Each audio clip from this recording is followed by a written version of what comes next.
When it's time to show that special someone just how you feel. Give them love. Give them life. Give them the gift of. The show. Welcome to The Anomaly. The contradistinct, uncensored, unmonetizable, and deemed unwatchable by the mainstream masses. We are the ones they cannot control and attempt to hold back. But together, we form revolution. The Ramborgia. Welcome to John Rambo Presents the show. Stay ballsy. Don't take any shit from anyone.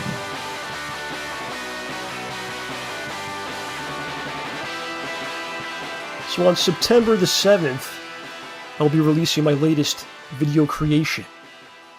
Starring the legendary Mr. Ed Trotta, is entitled Memoirs of a Gentleman. Everyone feel free to enjoy it greatly. But first I can't wait.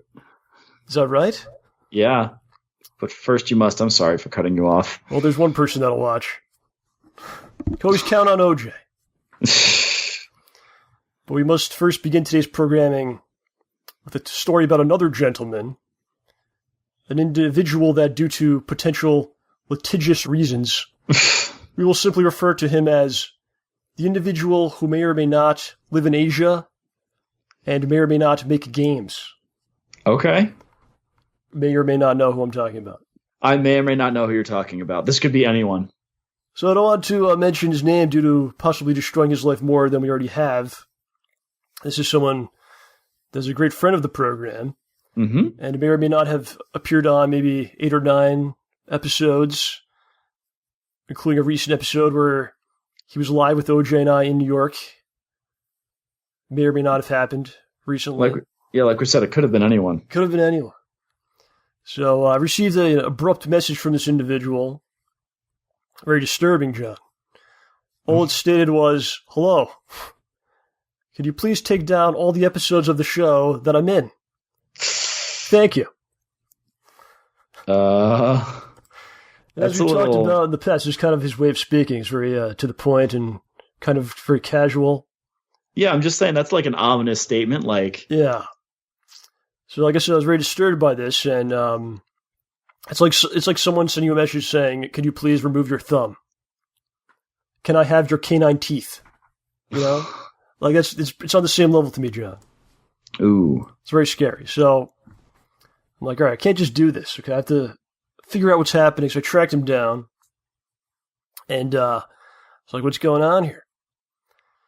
So if you recall, on this gentleman's last appearance on this program, he was in the United States looking for a job, and he seemed to have found a position, secured a position, with who we will refer to as large corporate website. Okay. Which may or may not be a large corporate, but no, it is a large corporate website. We'll call them that. So LC Dubs. There you go. So the LCW, yes. So he had a series of interviews. He had one more interview, which was going to be an on-site interview. And he received notice that they no longer wanted to interview him. No longer wanted to talk to him. And he has like a job recruiter or some sort of a job agent. What would you call this? Agency, job agency? I don't know. Yeah, something like that. Yeah, I don't know. This is when people have like adult jobs. They have these types of situations. Like a counselor of some sort, maybe? It's probably like a recruitment agency of some sort. So he's like, why didn't they want to see me for the final interview? And they had a quote from large corporate website, which was, they saw you on the show and felt uncomfortable about meeting you and refused to have you on site for the interview. But that explanation is... They saw you on the show and felt uncomfortable at meeting you. I mean, but that doesn't explain anything. So, yeah, it's very confusing. So I'm still lost. And it's sad to hear. It's upsetting to hear because, you know, to have someone on as a guest, the idea is to bring something good to them, right? Maybe like it's someone that's making something and you want to kind of like show it to our audience. Yeah, get more people involved, hear about whatever cool thing they're up to. Or give someone like a showcase to show their personality, and maybe someone will go, oh yeah, that guy's cool, and I'll check out their stuff. It's like the whole point of having a guest on here, not to cause damage to them. So I was really saddened by that. It's basically the opposite of our intention. Yeah. And then you have this statement, which I'm just like blown away because this is a large corporate website that refers to us as the show. Like, it's not like we heard you on a podcast. We heard you on the internet.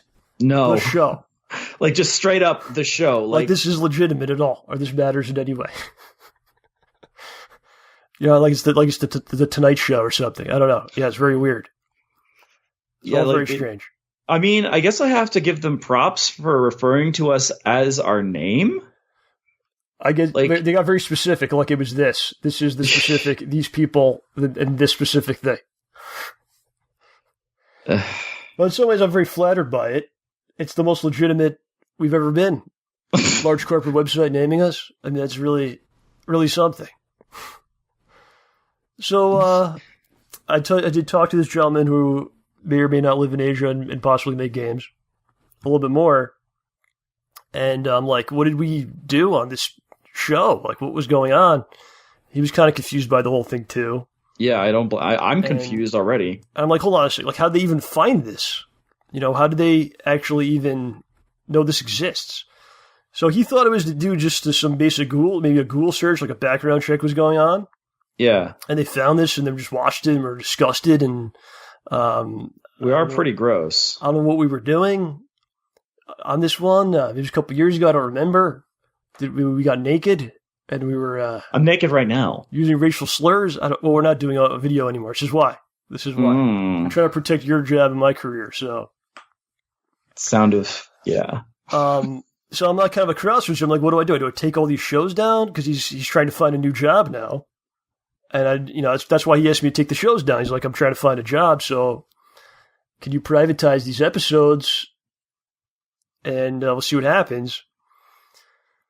So I'm like, I'll get back to you. So I'm thinking about this was like a really tough thing,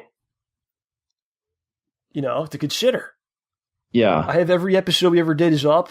A lot of them we went through like copyright battles and all sorts of. I mean, we've had all sorts of fights about this sort of thing. A lot of them they're all there. A lot of them are like chopped up. Like intros got copyright hit, so I had to like cut intros out. But they're all there in some form or fashion, So then he gets back to me a couple hours later. He's like, I think I know, like, what happened.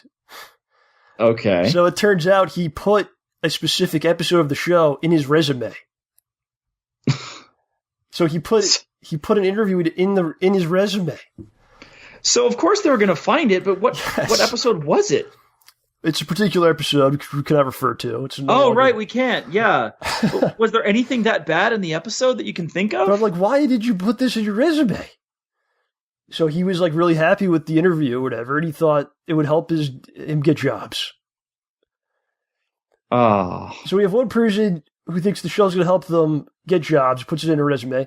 You have a large corporate website which believes they can't hire people just because they've been on this program. And who are we? This is the most innocuous thing that exists. Really. We're harmless. We don't do anything bad. Yeah, I mean, we don't even advertise the thing at all. There's no ads on it. It's just there. It's very easy to not check out or not even know it exists. It's very simple to, it's very easy to never know. You'll never know. You live your entire life. There's no indication of any day-to-day or anything that it even is happening. Hey, well, think of it this way. Now, how much you want to bet that there's at least one person from large corporate website who's interested in the show now? They're probably on the government watch list or something now. They know. Come on, we were already on the government watch list. I hope so. That's what we got. We got a large corporation to recognize us. Now we need the government to recognize us. We're okay. So basically, we're talking to him some more. There's another job he's going after, and they told him they're doing like a background check. So I had to privatize the one specific episode that he put in his resume because he can't now take it out of he took it out now, but they already have the one that had it in it. So for the first time in nearly 6 years, we were incomplete without one of our children, OJ. I thought something felt bad when I woke up. Like I said, we've been through copyright fights and all kinds of things, and all of them were there. At one point, OJ wanted an episode down or episode re-edited, I believe, which I refused to do. I know. Which I would not do. I know. But I had to go along with this gentleman because he says in about 6 weeks or so we can bring it back up. So, if anyone's noticed, like, one's missing, I doubt anyone really has. But there is one missing now. How do you feel about that, John? That one is missing? Do I feel I did the right thing? I think you did. It's a temporary thing. It's not like it's going to be gone forever. Yeah. It'll be nice when it's back. I don't know. We can feel whole again. I mean, I checked it out. I can't really find anything that's so offensive about it. I can't imagine there being anything that bad. Yeah, I mean, what do we really do here? I mean, we're cleaner. Like, we're cleaner than the guy that's the president right now. Gosh! I don't remember an episode where OJ alludes to like grabbing a woman's privates or anything like that. So, did that happen? Maybe, I don't know. I don't think that happened in an episode of the show. Oh, okay. No, I mean, no, dang, you know what I mean. God, I don't think that's happened. But anyway, man, we don't mean to destroy other people's lives. We may have hurt this gentleman. We apologize. Mm-hmm. I've accepted that I've destroyed my own life with this long ago. But other people, we try to avoid that. And just the way, I mean, they actually said we were comfortable about meeting you. Like, what does that even insulting. mean? That's incredibly insulting to us and him. Like, what's... Like, if they're alone in a room with them, like, they'll be, like, creeped out or, like, I don't know. Like, they're afraid for their safety. If they're, like, uncomfortable to be around you. You may do something outrageous. What are they going to do? I don't know. It's really over the top. This was a wild evening for me. Okay? This really blew my mind. Like, I can't even imagine what my headspace would have been if someone had called me and told me that. Like, It just doesn't, it does not compute. It's probably the most insulting thing someone could say to you. You know, it's not like, I don't know, you're ugly or something, whatever. I'd be uncomfortable meeting you. I'd be uncomfortable being around you. I am physically uncomfortable in your presence. Yes. That's really messed up. Oh my God. Large corporate website, what has happened here? I mean, I feel bad for this mysterious friend of ours who had to deal with this. I mean, not just because, not just because like, it's bad, just a situation, but that hurts, man. So hopefully everything works out, and you know, maybe he'll find a better job. I always think things happen for a reason, and maybe it'll work out for the best. But I hope it does. Anyone that's ever been on this program, don't use it as a reference in your job applications. Yeah, I don't think it's going to help you much. I appreciate it. I mean, it's very flattering. It really is. But it's just a strange turnaround, because one person thinks this is so good that I'm going to use this to get jobs, and then like it actually has such an opposite effect. Yeah, really. Wow, that is wacky. And I don't know where I stand on this. What, like? I don't know. Which are we so bad that you're uncomfortable to be in the room with people that have been on here, or are you so good that like we could help you get a job? Like I don't. Both. Those are extreme things. You see what I'm saying here? I can't see either of those really. I mean, I think it would be more likely for us to help than hinder. But yeah. I mean, I can think of. We're not really that bad. So I mean, folks, this is the cost of putting stuff online. You gotta think about. You gotta realize things. It lasts forever. It really does. Yeah, there's no taking it back down. That's what I told you, and I even told him, I'm like, we could take this down. It's not like it never happened, or like it doesn't exist anymore. You know what I mean? No, it's just a little harder to find. It happened. Well, if that's the case, there's an STL file I want to get that was taken off of Thingiverse for some reason, and it's driving me nuts that I can't find it. What is this? Just for I wanted to print a box for my friend's birthday, like a little one, then but edit it to have his logo on top, but I can't find the original box I was going to print because I didn't download it in time, and now it's gone forever. It's out there. I hope so. I can't find it. You gotta scour things. Well, it's interesting because I don't know. I think people are starting to hit that point of realization now. Like, oh, wait, yeah, this stuff lives forever, like whatever I've done. And in the past, like when you're a kid, you do stupid stuff. Yeah. And you may look back later in life and be like, wow, that was really stupid. Why was I doing that? Mm-hmm. And it'd be easy to move on from that because maybe like your 5 friends knew or people in your school or something. Now it's like there's record of it that exists because things are recorded so much now, right? And you really got to think what you're putting out there. Some jerk tags you on Facebook and it's all over. Like you own it, man. You know, if you're fine with that, you can do whatever you want. But you got to be willing to own whatever you're doing. See, that's the worrisome thing. One of the things that people freak out about, like with kids nowadays, like little kids, they're not going to understand all these ramifications of putting stuff online. Right. So they're going to just put stupid stuff out there, and it is going to be terribad. Like we were hanging out recently, and we were talking about, we were younger, we would have done all this stuff. We probably would have made a lot of more videos and blah, blah, blah. And I brought up like when you had that Spider-Man costume on. Oh, yep. My crotch. So yeah, we went to see Spider-Man. Like what was Spider-Man 2 came out, the Tobey Maguire version. Yep. And we went to this diner, and then this was before like cosplaying was a huge deal, right? This is you know. This was before it was acceptable. Okay. Assuming it's acceptable now. Before it became mainstream. Yeah. Where your grandma's like, oh, that's cosplay. Like everyone knows what that is. They say it on the televisions now. Yeah, on the televisions. Cable even. Broadcast. Wow. So we go to this diner, we're going to see Spider-Man 2, we eat the diner, and OG goes in the bathroom, comes out wearing a Spider-Man suit. And people are just like freaking out about this. And it was like very tight on him. But I'm just using that example. It was a great moment. But like if that happened, you know, today, we probably would have many videos of this. Tons of them. People in the diner have been taking pictures of you and stuff. But I'm just saying, maybe years later, you don't want that to exist. No, and good luck. You know? But like you said, once it's out there, that's it. Yeah. So I just got to be careful, man. There's certainly a lot of things over the years like I wish I was not involved in. But it's just how it is. There's no going back. You just got to keep moving forward, you know? Always forward. Do you feel that this has had a negative impact on your life in any way? What, the show? Just anything you've done online.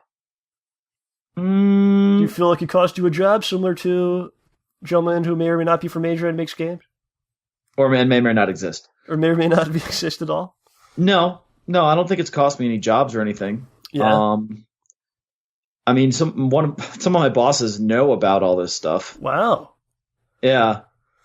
It depends who you talk to, I guess. No. Yeah, a little bit. Yeah. I don't think it's done anything bad for me, but I don't like go spreading it around like crazy. Like, hey guys, you know what I likes to do? Look at me with my shirt off on the internet. No. That happened? What kind of website are you on? What are you uploading to? Nothing. Send me the links. I'll put them on my resume. No, it is a bit weird, man. Because I remember,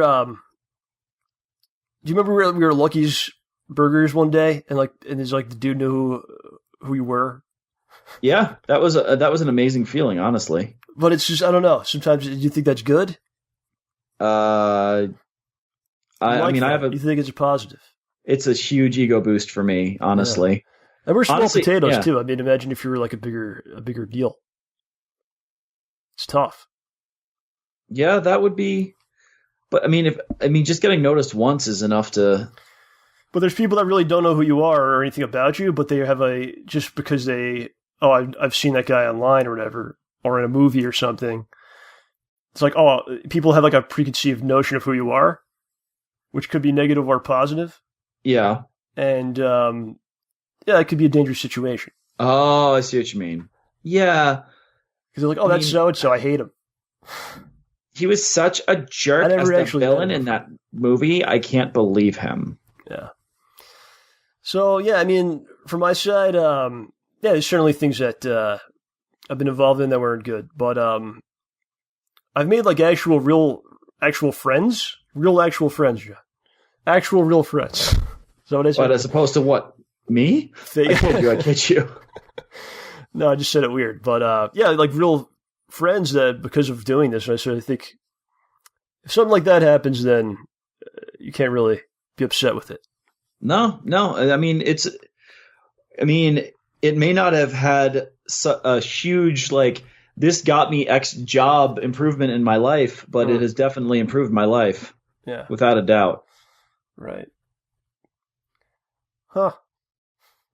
I mean, that's how I feel about it. I think it's all these shenanigans on the internet and everything have been a good experience for me. I don't think that it's harmed my life in any appreciable manner. Yeah. So there's that. I hope that stays with you, and we're gonna save that recording. Hopefully, when OJ applies for large corporate retail or a corporate website job, doesn't get denied.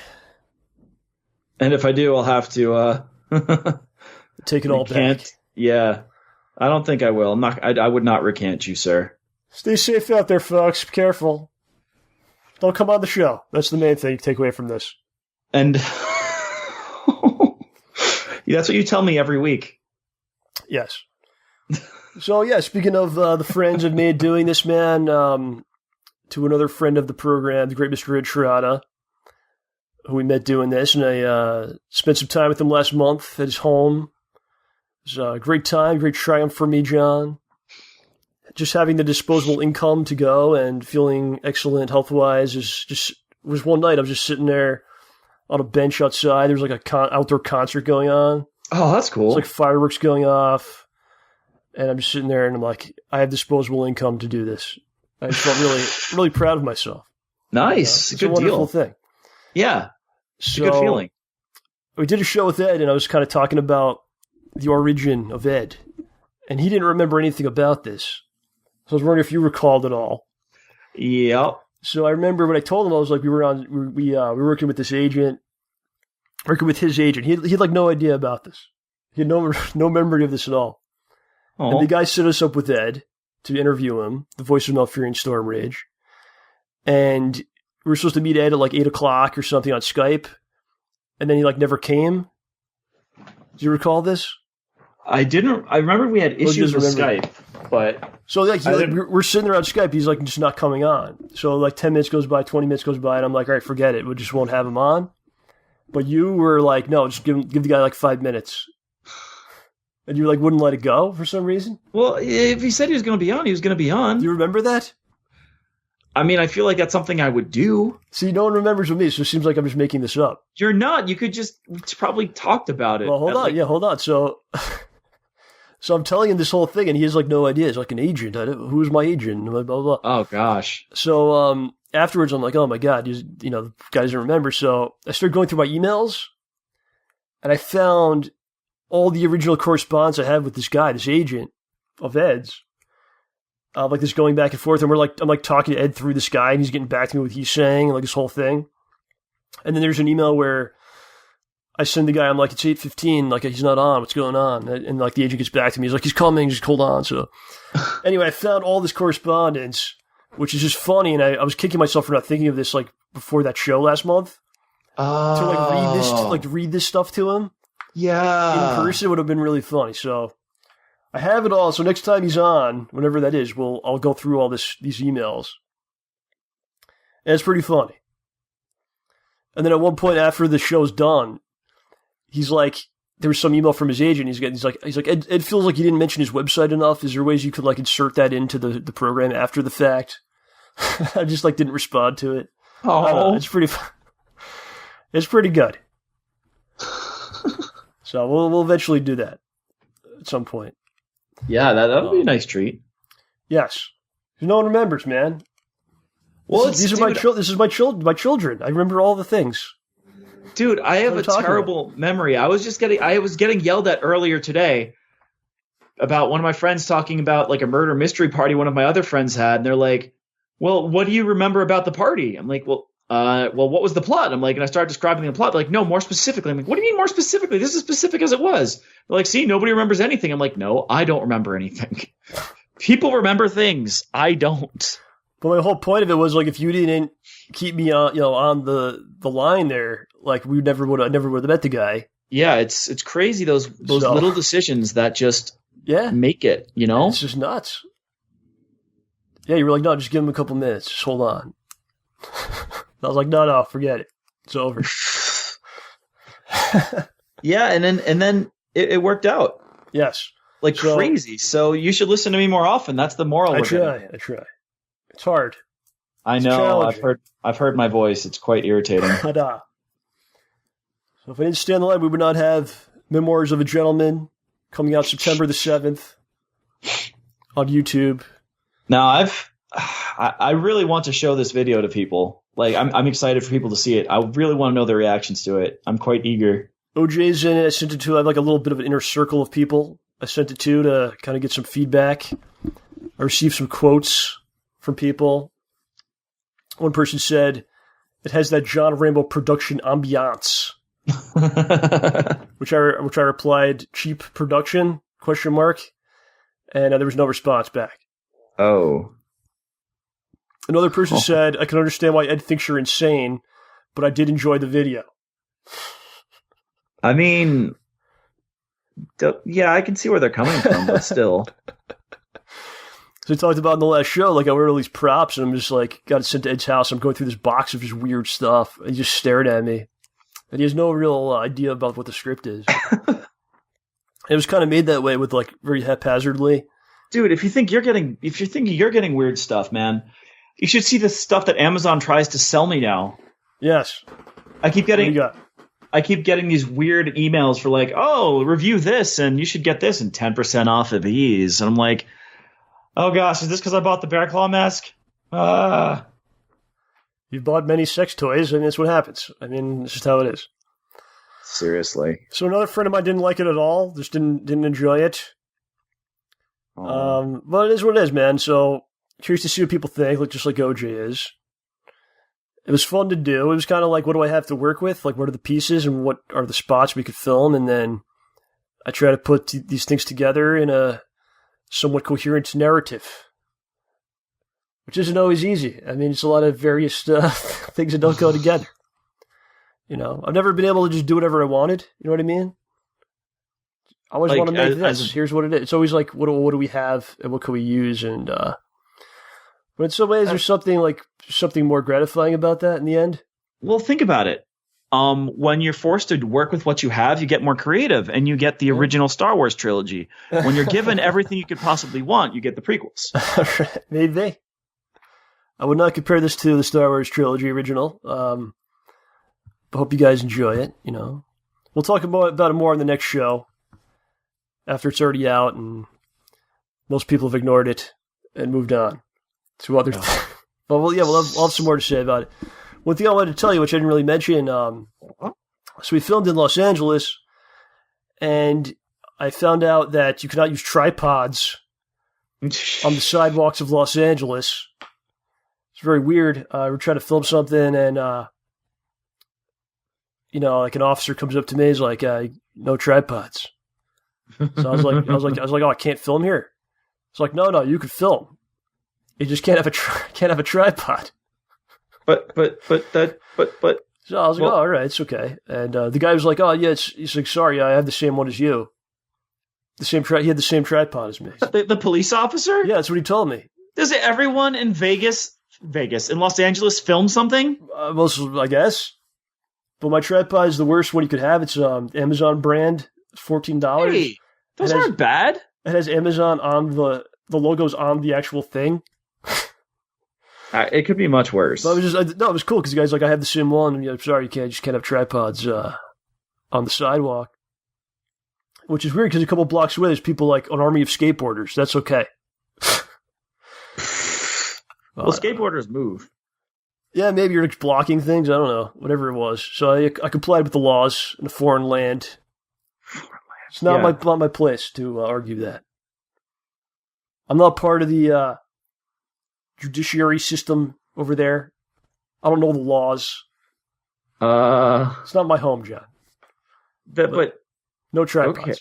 Okay, no tripods. When the tripods went, So I met Caesar the Pleaser. Nice deal. How did that go? Well, one thing which I failed to mention the last show, I was kind of talking about it. When I met Ed for the first time, he said, "You're taller than I thought you were." That's what he said to me. When I met Caesar the Pleaser, now Caesar has no knowledge of this conversation I had with Ed. One of the first things he says to me, "You're taller than I thought you were." Of course. And then he said to Ed, "You're shorter than I thought you were." Well, Ed does have that magnificent, like, epic-sounding voice. He's taller than I am, Ed. But, so I'm trying to figure out why everyone thinks I'm so short. And I think it's because of you, John. Because I'm shorter than you, so people think I'm short. And then people think I'm short because I'm round and big? They don't realize how tall you are, maybe. Probably because I'm so round. So I look small next to you as I was going on? I think so. I'm tiny. Apparently. I'm probably about 6 foot tall. How tall are you? I am 6'1" if I've, just woke up. It was just strange to me because two different people are just commenting on size of the other individual. And I don't really ever think of people in sizes. You know? Like fun size or? No, I mean, if someone's like, all right, you're going to meet Clooney. Do you go, oh, he's probably this tall? Or something? Like, do you have preconceived ideas of how, if I say a name, of how tall someone would be? Or does that matter to you? Like Hugh Jackman is super tall. I don't know. I couldn't even tell you. I've never thought of that. Sarah Michelle Gellar is super short. So do you think this is some kind of subconscious male penis size thing going on? About height? Just when males look at each other and they're going, "Oh, I'm probably bigger than that guy." Is that what's happening here? This is why our friend from Asia gets kicked off. Who may or may not possibly exist. Yes. Do you think that's what's happening here? It's possible. Do you do that? You go, I don't do that. I don't intentionally think, oh, this guy's short, he's a lame-o face, or this guy's tall, he's a double lame-o face. Yeah. That's much not larger than I must be much larger than this person. Like, compared to Tom Cruise, do you feel you have a larger penis than him? And answer however you want. I think that mine has at least 40% less crazy. Excuse me. I don't know. Probably more than 80% less crazy. But I have to figure out how to look larger next to you. So I have to stand on some boxes or something. I didn't like that. People thought I was so short. Well, I'm sorry for eating... Wait, I didn't eat my vegetables. They're like, oh, John was this little twerp. I could push him around in person. They see me for real. And they're like, oh, shit. Okay, I got to back down. So maybe it actually works out. I mean, it's not like people are going to... Oh, so you think people are going to think that you're like... They can push you around when they meet you in person? They're just like, whoa. That's what happens, yes. That's what happened here. Well, who was going to fight you? Like, you think Caesar was going to fight you? He was sizing me up online, and then when we met in person, he was like, oh, you're much taller than I thought. He's like, Your penis must be much larger than I thought. That's what was going through his mind. I finally reached him. This is my chance to take him out, and the internet will be mine. Yes. Oh, gosh, he's like 6'1". So there you go, man. I won a sales contest at work. Nice. And it's an office gig, so the prize was a new office chair. Really? You don't say? The Luxura manager's chair. So I got this thing, and it's in a big box, and you have to build it. And I already have a chair. I have a nice Lazy Boy. You don't say? I got from Costco. It's wonderful. Mm-hmm. So I was like, I don't know what to do with this thing. I could probably sell it, but then I got to carry it somewhere and deal with the Craigslist crazy people who may or may not be taller than me. So steal the chair and the money in my pocket. So how'd you resolve this particular conundrum? I remembered filming Schnozzman and Hole Punch with OJ here. There was often times where Hole Punch would sit at a chair at his computer, and we try to film this thing, but like John's wheels on his chair weren't attached. So if you move the chair slightly, like the whole thing would fall apart. Yeah, I'd have to pick up the wheels. In the middle of the show, I've had to do this. That's what all that banging is. So we'd have to like pick up the chair, put all the wheels back on, reposition everything, and it was a big pain. So I'm like, I bet OJ never bought a chair after all these years. So I call you and I'm like, do you want a chair? And what did you say? Oh, heck yes, please. Because you weren't using that broken chair anymore. You were using like a dining room chair. I was using an IKEA dining table chair. Yes. Which is not designed for ergonomic anything. But now you have the Luxura. Do you hear that sound? The manager's chair. The sound of luxury on my skin. How is it the manager's chair? What's managerial about it? Everything. It is beautiful and amazing, and I wants it. I love it. Is there like a button in the arm you could press, yell commands at people of things you would never do yourself, but expect others to do for far less money? I wish. No, it's just really comfortable and nice pleather on plastic. And you know what's funny? When I started assembling the chair, I was going, this is the easiest thing on the planet to assemble. This is stupidly easy. And then I got to one particular step, and it all fell apart. What happened? The wheels fell off? I was just like, no, I just couldn't put the arms on. I kept trying to figure out which way was the front, and it clearly says front on one of the pieces, but it doesn't say front on the other piece. Yeah. So I'm like, no, this has to go in there. So I keep taking out bolts and putting them back in, taking out bolts, putting them back in, flipping the arms around to the other side. I finally assembled it with the arms on backward. Then I tried to put the back on the chair. It wouldn't fold over. I smacked myself in the face, took it apart, and then tried again. And on my 17th try, after a half an hour trying to get through this one spot, this one step, it finally was assembled. Then it was beautiful and glorious, and all hail the chair. What type of material are we talking here? Well, we got a nice, I think it's a synthetic leather. It's very relaxing. You can hear it in my voice. The plastic is here. It's actually remarkably sturdy feeling for something I built myself. Could you sleep on it? It's not built for that. It's built for managing.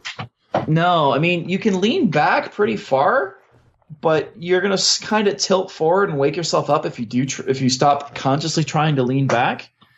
But you can probably fall asleep with your head forward like in an airplane. Chairs are an important thing. Yeah, my back feels better already. That's my statement. Yeah. Speaking of airplane, man, I took a flight home. Of course. And it was midnight throughout the night, started midnight. But it got delayed an hour, so it was 1 a.m. Yeah. And so I fell asleep on the plane, but just to have a quick story here, which is very important for everyone to hear. But I fell asleep, and I woke up, and this dude next to me is sleeping too. I'm on the window seat, and this dude's in the middle sleeping. It's pretty cramped. And we both woke up at the same time because the stewardess was like, "Do you want the cracker or something?" At 3, 4 in the morning. I'm like, no, I don't. We just look at each other. It's like we both slept next to each other for 4 hours. People that don't even know we don't even know who each other are. We never spoke, but we just slept together for hours at a time. It's very strange. Where else would you find yourself in that position? Yeah, it's weird. You just sleeping next to strangers is creepy. Yes, it was very jarring. I just opened my eyes and well, who are you? What's going on? But that man's out there somewhere, and he may remember me. We can only hope. He's on his own podcast right now, talking about the strange man next to the window. No, he's making soap. Yeah? Yeah, he's making soap. Instead of candles? Yep. And he just gave us... You got the reference, right? No. Oh, the movie? Yes, the movie. Oh, okay. So, man, you've been following this flood situation in Texas. It's pretty bad. Horrendous stuff going on. Yeah, I didn't hear about it. And I wasn't paying attention. I didn't hear about it for a while. And I read a couple stories on it. Yeah. One of the things I saw today, they moved people to shelters. Hundreds of people into these shelters. Now the shelters are filling with water. Yeah, I saw a news clip today where they showed some cars that the water was up to the windows, up past the rearview mirrors. Oh, yeah. And then they showed another clip, and the cars are completely submerged. Yeah, so the people went to sleep on cots in this building, and they wake up the next morning and there's water up to the cots. So it was like Kingsman.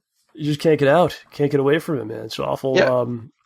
People made human chains to keep people from floating away. Yeah, to grab people, they would make a chain. There's one picture. It looked like any small town, Main Street, with the retail stores in the background, the gas station, and it's just flooded, and people making a chain to grab some guy like down on the side of the road. It's unbelievable stuff, man. There's this thing with bats. There's this bridge where like thousands of bats live under the bridge. Oh no! And they're all getting like drowned. So people are going down and trying to like scoop them out of the water, and just to save the bats. That was nuts, man. So I hope everyone's all right and going to be all right, and especially the folks that may listen to this program in that area. Yeah, we do know some people from Texas. Absolutely. I mean, I've got friends in Austin, and every time I did a Google search to check whether Austin was okay, they just kept talking about floods in the past and what was going on in like Houston and everything. And then I just checked the weather service, and every time I checked, it said hazardous weather, fire alert. I'm like, I think that means they're okay. Yeah, my sister lives in Texas, so she's okay. Ooh, that's good. Crazy stuff going on, man. So hope everyone makes it all right. I didn't. We're all at the mercy of nature, John. I really didn't understand how bad it was until like recently. I didn't quite comprehend how incredibly horrible it was, because it's weird in this day and age, we're so far removed from a lot of this stuff that like it's weird. All these horrible things happen and they don't affect my day-to-day life, and I don't even think about it. But this is terrible. Like I was sitting there like thinking to myself, man, I wish we could just stop weather. And I said that out loud, and I was looking at the TV, and I'm like, that's really awful. Like this is no matter to even say something kind of half joking like that. This is bad. So yeah, man, I've had experience with the flooding. I'm certainly not at that level. My house has flooded a number of times, and we had Hurricane Sandy, which was pretty bad. Yeah, I missed that one though. Yeah, OJ was in California. That was going. Yeah, I was in San Diego the whole time. My people at work that I work with couldn't work because of the storm. Yeah, and I'm in San Diego, and I could work because I was in San Diego. I was scary, man. People died in my town. Oh gosh, Sandy. That bad? Yeah, it was wild. Like just this like uncertainty in the air. You know what I mean? I was doing like the day it was supposed to come, they closed everything, right? So I was home, everyone was off. I think I was doing a stream with Howard, like we were playing a game, laughing, we were messing around, all of a sudden, power goes out. And then stuff got real, man, and I'm sure we talked about it back in the time, because we were doing the show. Yeah. At the time. But, despite it all. Sky just turns a strange color. Like, was it green? It's like a greenish, yellowish type of puke-looking color. Yeah, I've only seen that like once or twice. And you don't know what's going to happen, man. And, of course, multiple trees went down right outside the house. Went outside at one point in the middle of the night. Because I heard it, we heard a huge explosion of a tree falling. Just to see what happened. And, like, you couldn't even breathe. Like, the air was moving so fast. Like, you can't get, like, oxygen out of it, it felt like. So you were just dizzy standing up because you weren't able to breathe. Well, you could breathe, but it's weird. Like you can't get the air. It's like you can't catch it. I can't really explain it. It caused a lot of damage. A lot of people. Some people did die and lose their homes, and I don't know, man. It's nature, and appreciate the times you have. I guess it goes back to that. Yeah, and have a bug out bag or something. Yeah, you're never above nature. I think we're so smart. We've got these phones. Nope. We've got these shoes. How easily it can all be taken away. And pizzas. Yeah, very true. Pizzas? What's wrong with pizzas? No, I'm just saying we have pizzas. I'm not saying anything wrong with them. Oh, they're great. But yeah, it also shows like you spend your life trying to acquire things. And second, you could lose all these things. It's at the whim of nature. Yeah. So you gotta stick to like what's most important. Make sure your loved ones are taken care of and all that. Hope everyone's okay down there. Yeah, if anyone's listening down there, be safe, be careful. Yes. Do you ever encounter maniacs in your day-to-day life? Maniacs. Do you ever see situations where there's maniacs?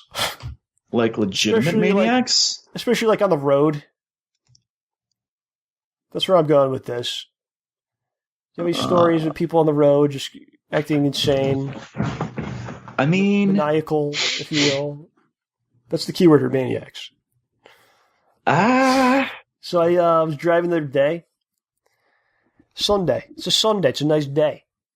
Well, it was until you got on the road. It's nice weather, you know. Oh, it's a Sunday. People are relaxing. Should be nice out here. Fine. Leaving my friend's house, you know. Get on the highway, going up the ramp, and I notice like there's this car behind me. He's getting pretty close to me.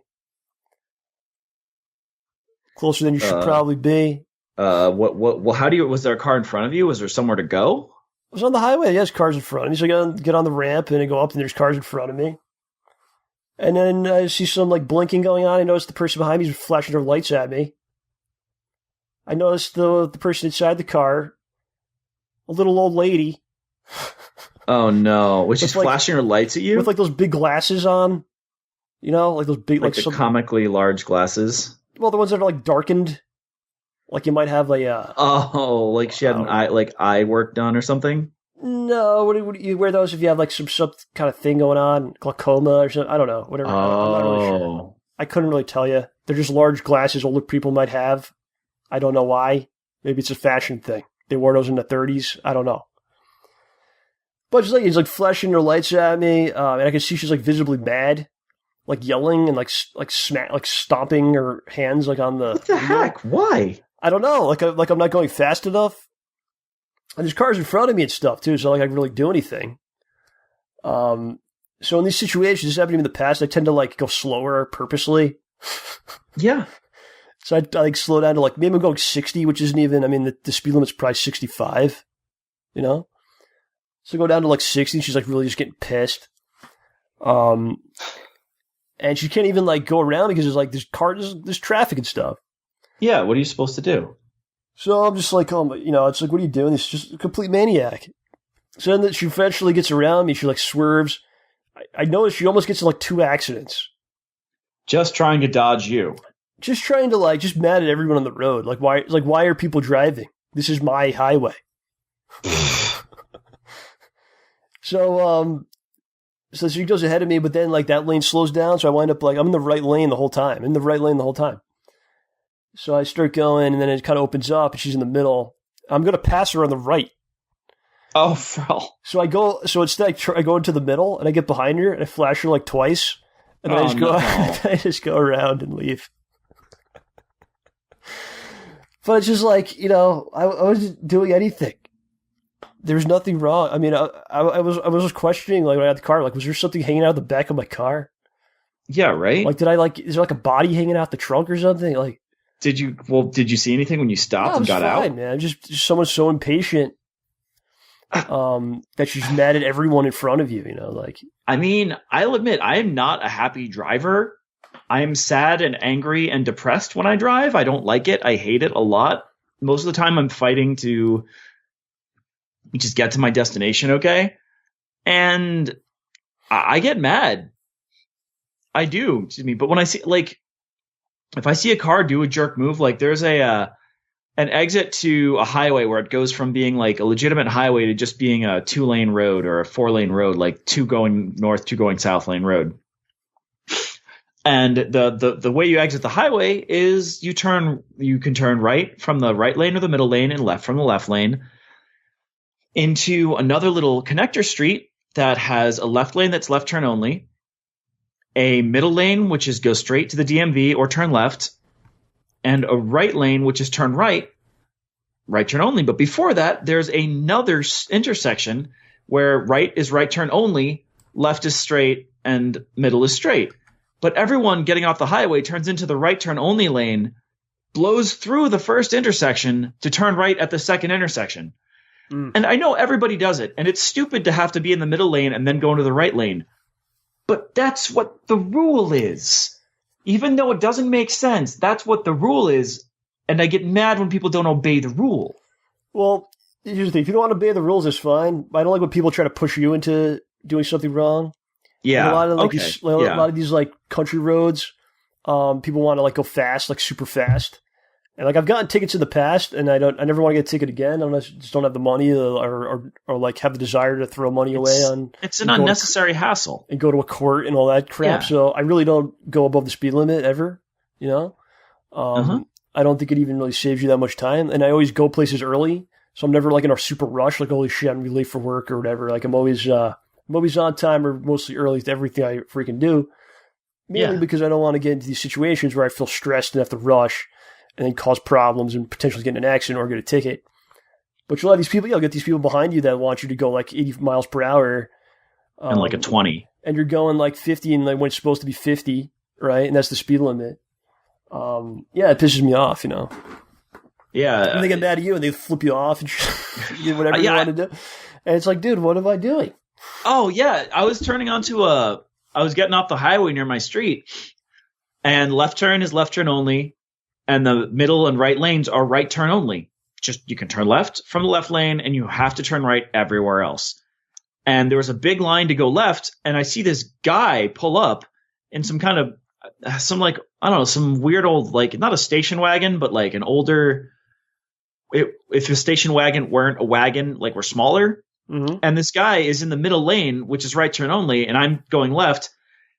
And he just when the light turns green, he just kind of swerves ahead of me from the middle lane, honking his horn because I'm already moving. Like he's basically trying to shove me off the road. Yeah. I'm like, no, you can't do that. I'm going to keep driving because I'm doing the right thing. And the guy comes in behind me, pulls into the leftmost lane in the next after the turn, looks at me, like I couldn't hear him, but he opened his mouth and I could tell if I could hear him, he'd be making this noise. Bleh.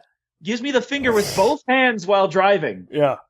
Both hands while driving. Both hands. And then continues like, on his merry way. I want to flip you off so bad, I will die. Yeah. Do so. That's how much this is worth it to that guy. No, I had a guy a while ago, man. That's always my move. Like, I had a guy behind me in a pickup truck, and he was just, like, really on top of me. I'm just going the speed limit.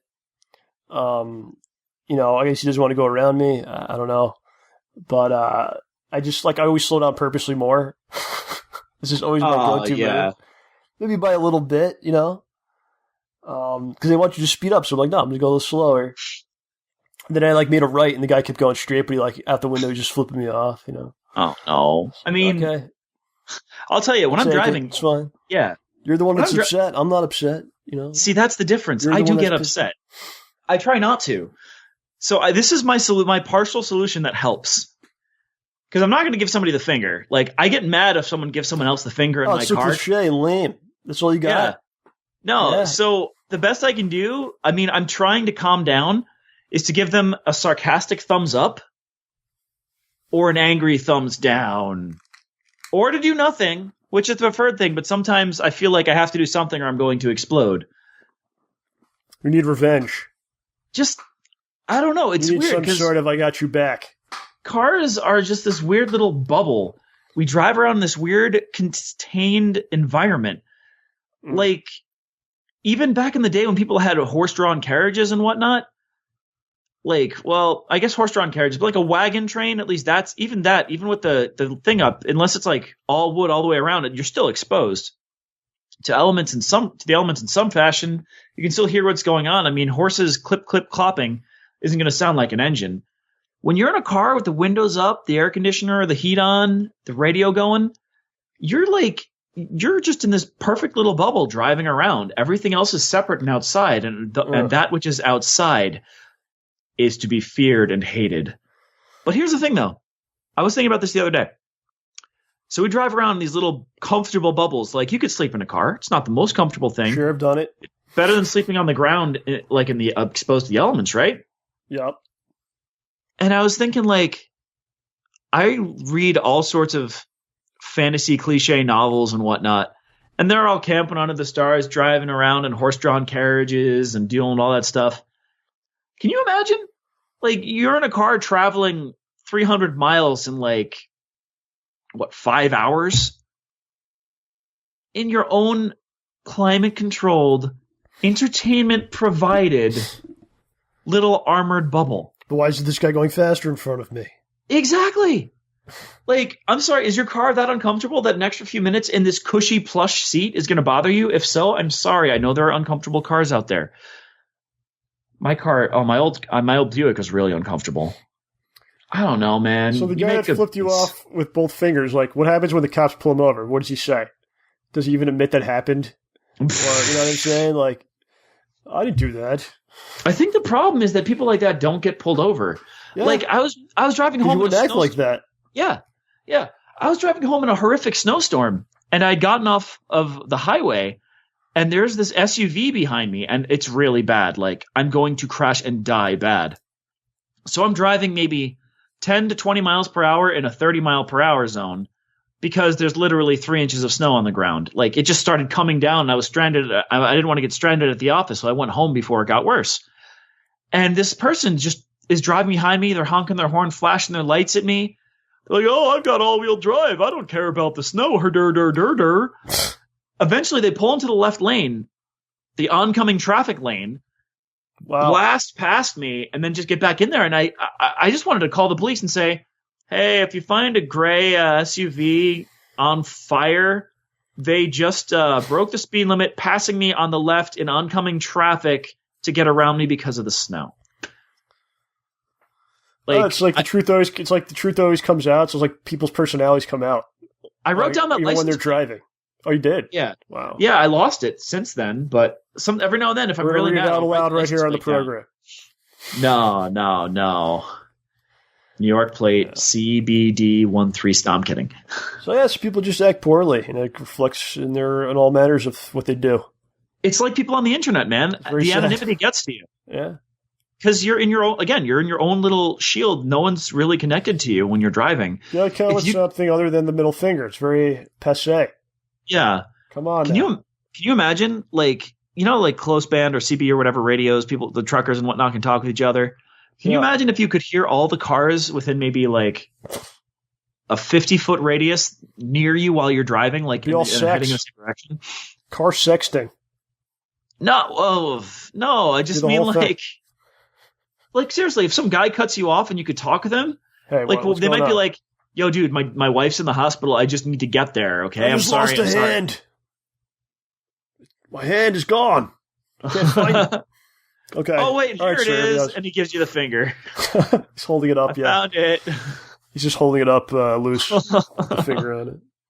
And then he swerves out of control because he's got. Yeah, I think it's a lot of people stressed out. They're late for stuff, or whatever, and I got to get to, and they feel entitled. I got to get there in time. Why are you going so slow? You're screwing me. It's almost like it has that bite to it. Like this person, you're screwing me over by going like you're driving like this. Yeah, and everyone's preventing me from achieving whatever it is or getting to this place. You said entitled before, and that's really how it is. Yeah, people feel entitled, and I mean, you are entitled to have a decent time on the road, but no one else is obliged to make way for you when they're doing what is technically correct. And I say this now, but the next time I'm driving home from my parents' house and someone's doing 30 and a 40 on the back roads, I'm going to be yelling my head off in Japanese. That's probably me. So OJ's been busy. You've been on here in a while. I know. Been doing a number of things. I can't even remember. I'll help you out here. I keep up with my OJ news, so I'll try to navigate you through. OJ here went to the premiere event in New York City of The Defenders. Yeah. Netflix, Marvel and Netflix is The Defenders. You have to call it by the full name. Legal purposes. It's all about legality today on the show. Yeah, seriously. I gotta say, yeah, you're right. So I couldn't go, man. I just got back from my trip. I was gone for a while, and I could have called in sick or something, but I'm trying to do the proper things in life, the proper speed limits, and, I was like, all right, I'm going to have to go to work. I could have gone with you. I also missed a international taco festival on Saturday. It was in a town over from me. Wait, the ITF happened? They had it in the town next to me, something called the International Taco Festival. Ah! There was going to be a taco eating contest. There was tacos from all over the world and Mexican wrestling. luchador-style wrestling. Ah, dude. I would have loved to have gone, but I had to work the whole day. But anyway, let's go back to the Defenders, John. So you went to the premiere. Where was it held? What was going on here? It was held at the Tribeca Performing Arts Center. Yes. And the Google map directions to get there were terrible. Oh. They led me to like some college, and I had to walk through the college, go outside, step around, go around the block, go outside, go upstairs, go downstairs, go upstairs, or something stupid like that. And then I was in the line. It was pretty bad to get there, but the place was cool. Everyone was really nice. They did not give us free popcorn this time, but we did get a complimentary water bottle. Nope, my suit needed to be dry cleaned. What did you wear? Work clothes. OJ usually wears a suit to these premieres. Yep. That's where we were able to get his picture with Jessica Jones herself. Kristen Ritter. She thought you were perhaps part of the cast or something, or the crew maybe. Yeah. She thought you were a gaffer. It's that guy. Yeah. Oh, no, she thought I was the best boy. Yes. He must be the best boy. All right, we'll give him the picture. Mm-hmm.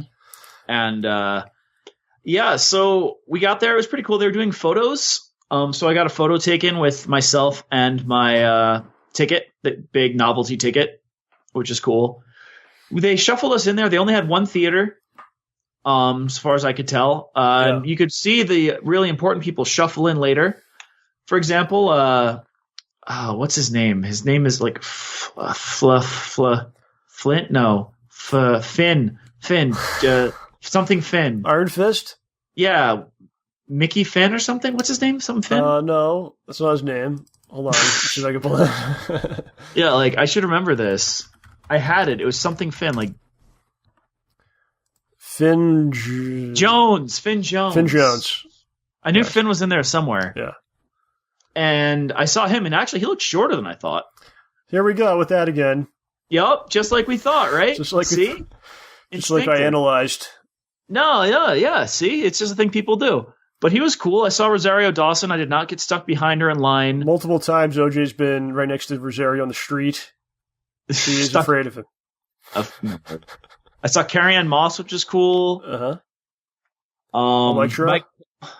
She was there. Yep, I can't remember her name, though. So you saw them all come in, but they were dressed very nicely? Yeah, they were all dressed very nicely. But what was really cool was we saw when I was there and we were waiting for it to start. In between bouts of Mario Kart, I was sitting behind some dude. And I look over and he's reading a book by a man named dang it, I can't remember his name. Well, the Finn Jones. Don't tell me I can't remember the name of the book series Finn either. Jones is his name. Well, regardless, the book series was a dark fantasy book series I'd read before. That was really Joe Abercrombie, yeah. And Fitch. No. And I'm like, oh man, that book's great. He's like, yeah, I just started reading it. I start talking with this dude. He's a little bit older than us. And I was talking with him for a while when we were bored waiting for the show. And eventually, he gave you the finger. No, he gave me a button. Nice. With his podcast's name on it. Ah, okay. It's Pod of Many Casts. The Pod of Many Casts. I think it's he and his friends playing D&D. I haven't listened to it yet because I'm a horrible human being. And it was cool. And I sat two seats over to the left of some guy who I swear sits next to us at every one of these things. Yeah, it's probably the same crew. You know, you got to live in New York and you want to have time to do these things. So, or have the desire and the time. Yeah. It's probably a lot of the same people. It was cool. They had, the short little introductory speech. I regret not going a lot. I feel like I should have just called out sick because I made whatever I made, but you don't remember the money you made. You know what I'm saying? You remember events and things you did. Things you did with the money you made. Exactly. So if I go, OJ, that $50 that you made 4 years ago in March of that year, do you remember that? So wait, are you telling me I don't have to save money anymore and I should just spend it and remember the experiences? No. I mean, you gotta pick your spots, man. I feel like something like that I would have, because I could have been talking about this now with you instead of listening to it. Well, we can go to the next one. Yes, we'll get to that. There will be a next one. So people were pretty excited about this? Yeah, people were pretty excited. They were running that weird little, not a trailer, but the little, sinner, defender. Yeah. I forgot what they said for Jessica. Yeah, rebel, and then detective, I don't know, and then legend and fighter, so weapon and something for Danny Rand, and then whiner. Yes. And whatnot. So we waited around like that for a while. They started a little bit late like they always do. Yeah. But yeah, they had like the guy from Marvel come out, give a little speech. They didn't have anyone else come out. Like, I was really impressed when we saw the Luke Cage premiere. Yeah. And was his name Mike Coulter? Yes. Came out and he talked to the crowd. Like, I don't even think Netflix and Marvel asked him to do it. He's just like, no, I want to talk to these guys. You gotta be so excited, man. Yeah, he was. It was wonderful. Like, they didn't do that this time, but everyone was still there, which is really cool. I'm sure it's a wonderful feeling. Yeah. Like, because when I went to Luke Cage, the showrunner was the guy that spoke, like the director and stuff. Yeah. And that guy was like over the moon about it, you know. He was like so happy to be doing this. Because you made this whole thing, now it's done, and then you get to show it to people for the first time, and you're also getting paid. Must be very nice. It's a nice thing, I'm sure. I think everyone attended this, but Sigourney Weaver and one other cast member. Yeah, I was going to ask you that. I can't remember who it was. Okay. Or who it wasn't, I suppose. You don't know who was missing? I know Sigourney Weaver and one other person. Kristen Ritter was there? Yep. Huh. It's kind of random. I was like talking to someone about the show at work, and like this girl was there. This girl we work with was like in the break room. Yeah. And she's like, "Oh, I was in Jessica Jones." Question mark face? I was like, "What are you talking about?" She's like, "Yeah, I was like an extra in one of the scenes." Nice. I was like, "Yeah, everyone's got something going on. It's nice." You know, it's a good deal. I never would have expected it either. I was like, "Oh wow!" So I had a whole conversation with her about it. But yeah, it's funny. I was like, I was at the premiere with OJ. She's like, "Who's that?" I'm like, "Don't worry about it."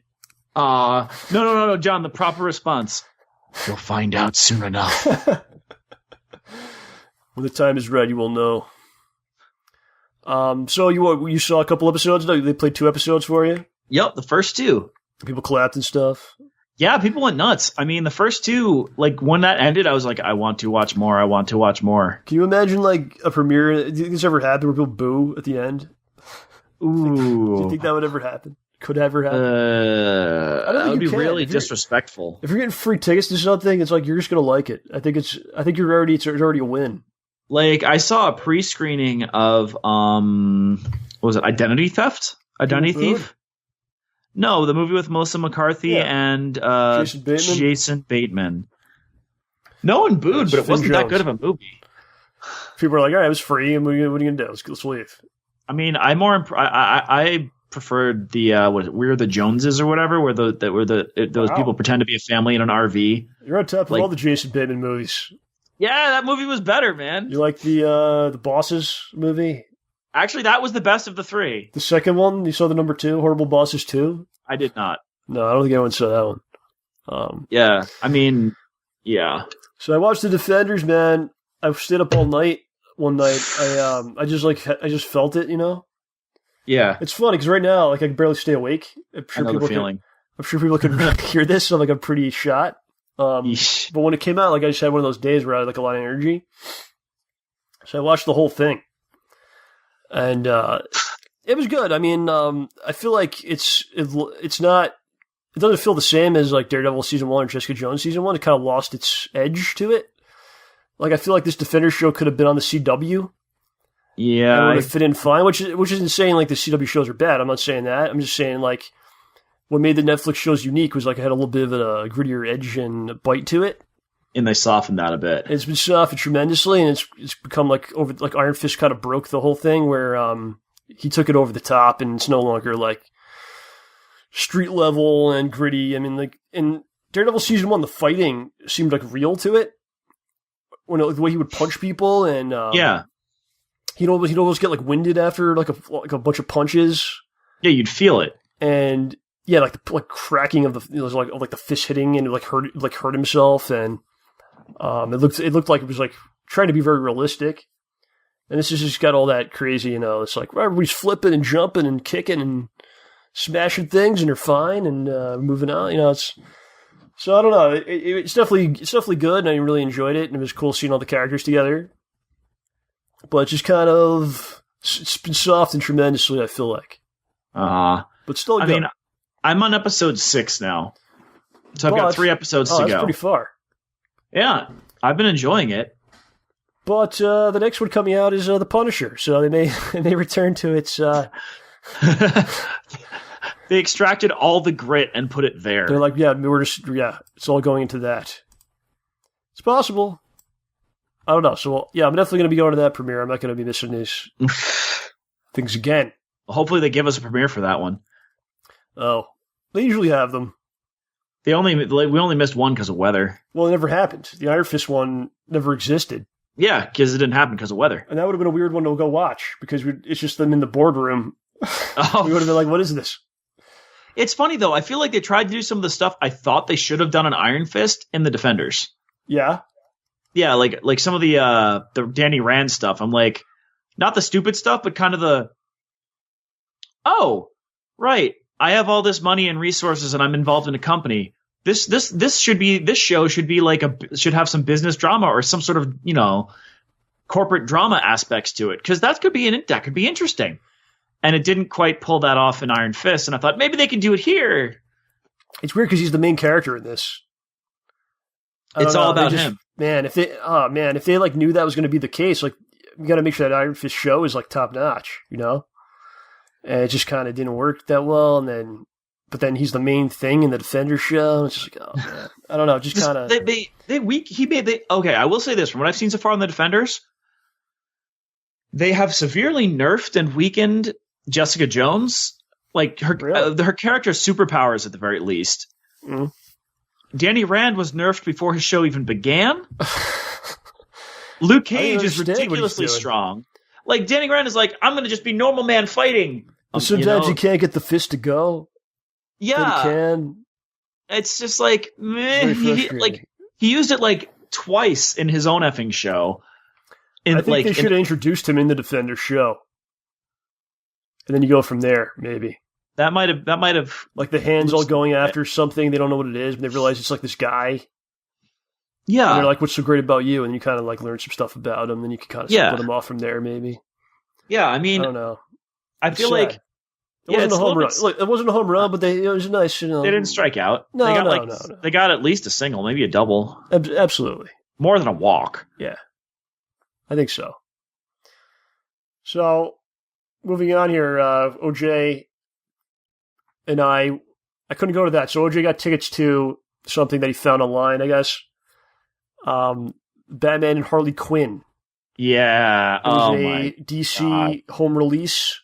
Spoiler alert. An animated film. And they were doing like these Fathom events they do like in the theaters for one night. So like, you want to go to this? OJ felt bad. He's like, do you want to go to this Batman Harley Quinn thing? Because you couldn't go to the Defenders. So I was like, all right, it's fine. So we go, and I went straight from work. So John got there before me. Yup. And he's like, I left a ticket for you with the concierge.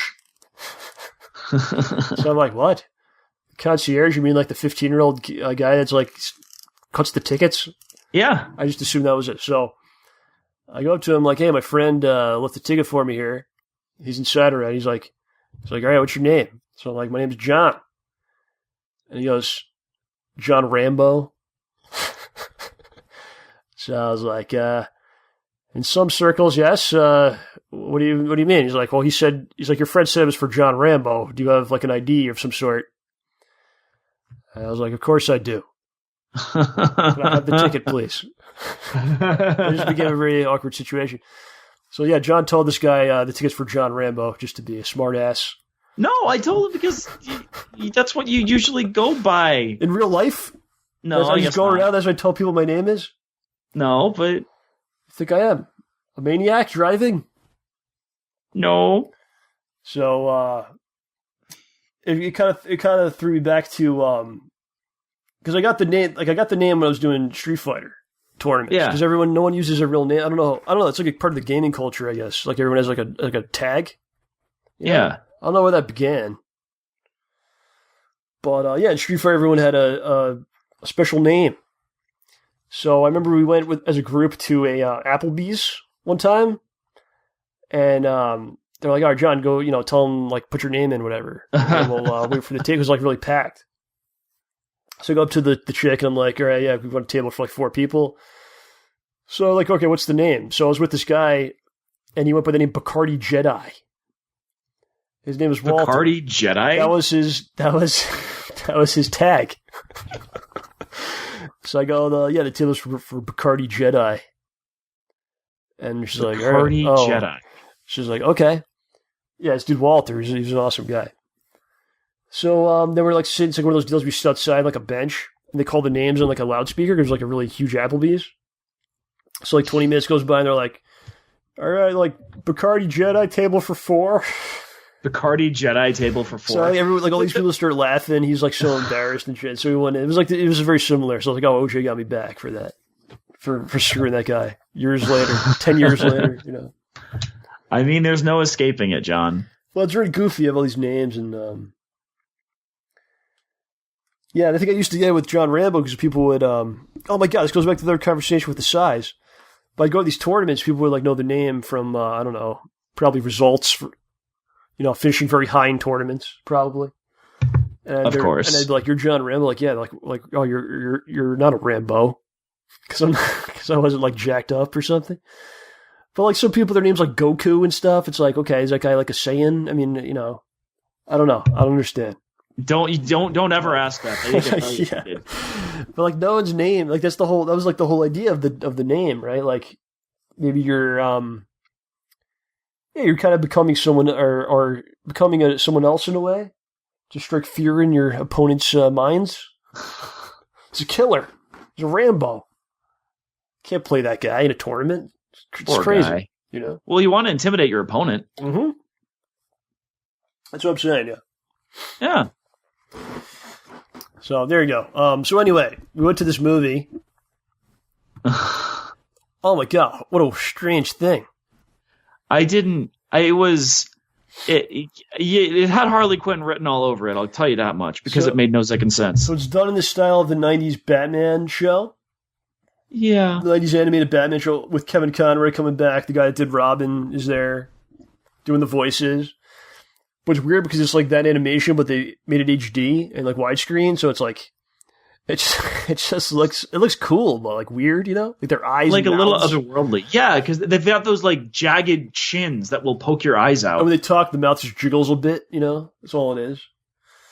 But then there's like weird, just like sex scenes in it, and like references to like boners and like.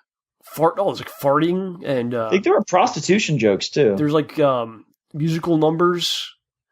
Like it's the same dudes that did the animated show in the '90s. It's like I was saying to John, it's probably like they have no restrictions now. It's a video thing. So like let's just do everything we ever wanted to do, and then do it in one movie. Us.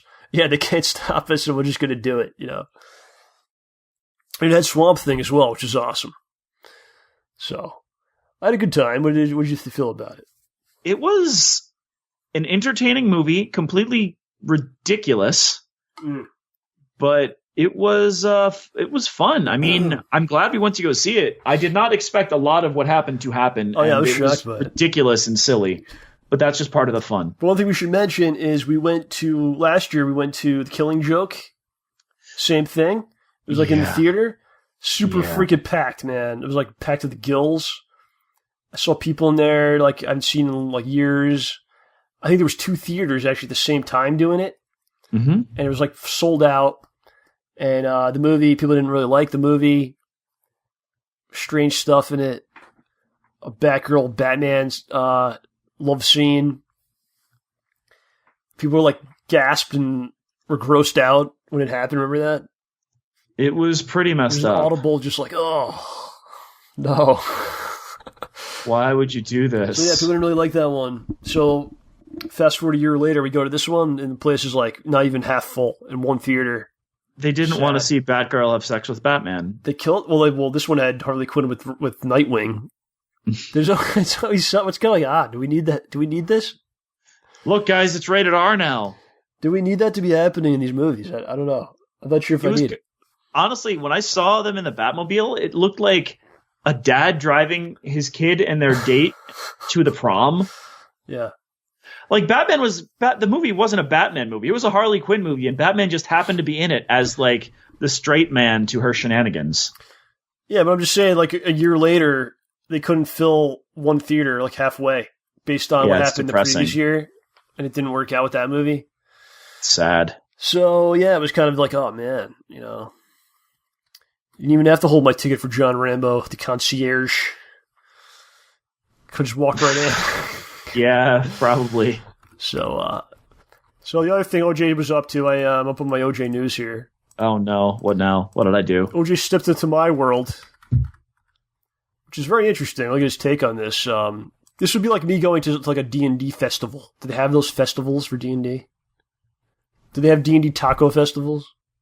D&D taco festivals? No. D&D. Do they have like events for this?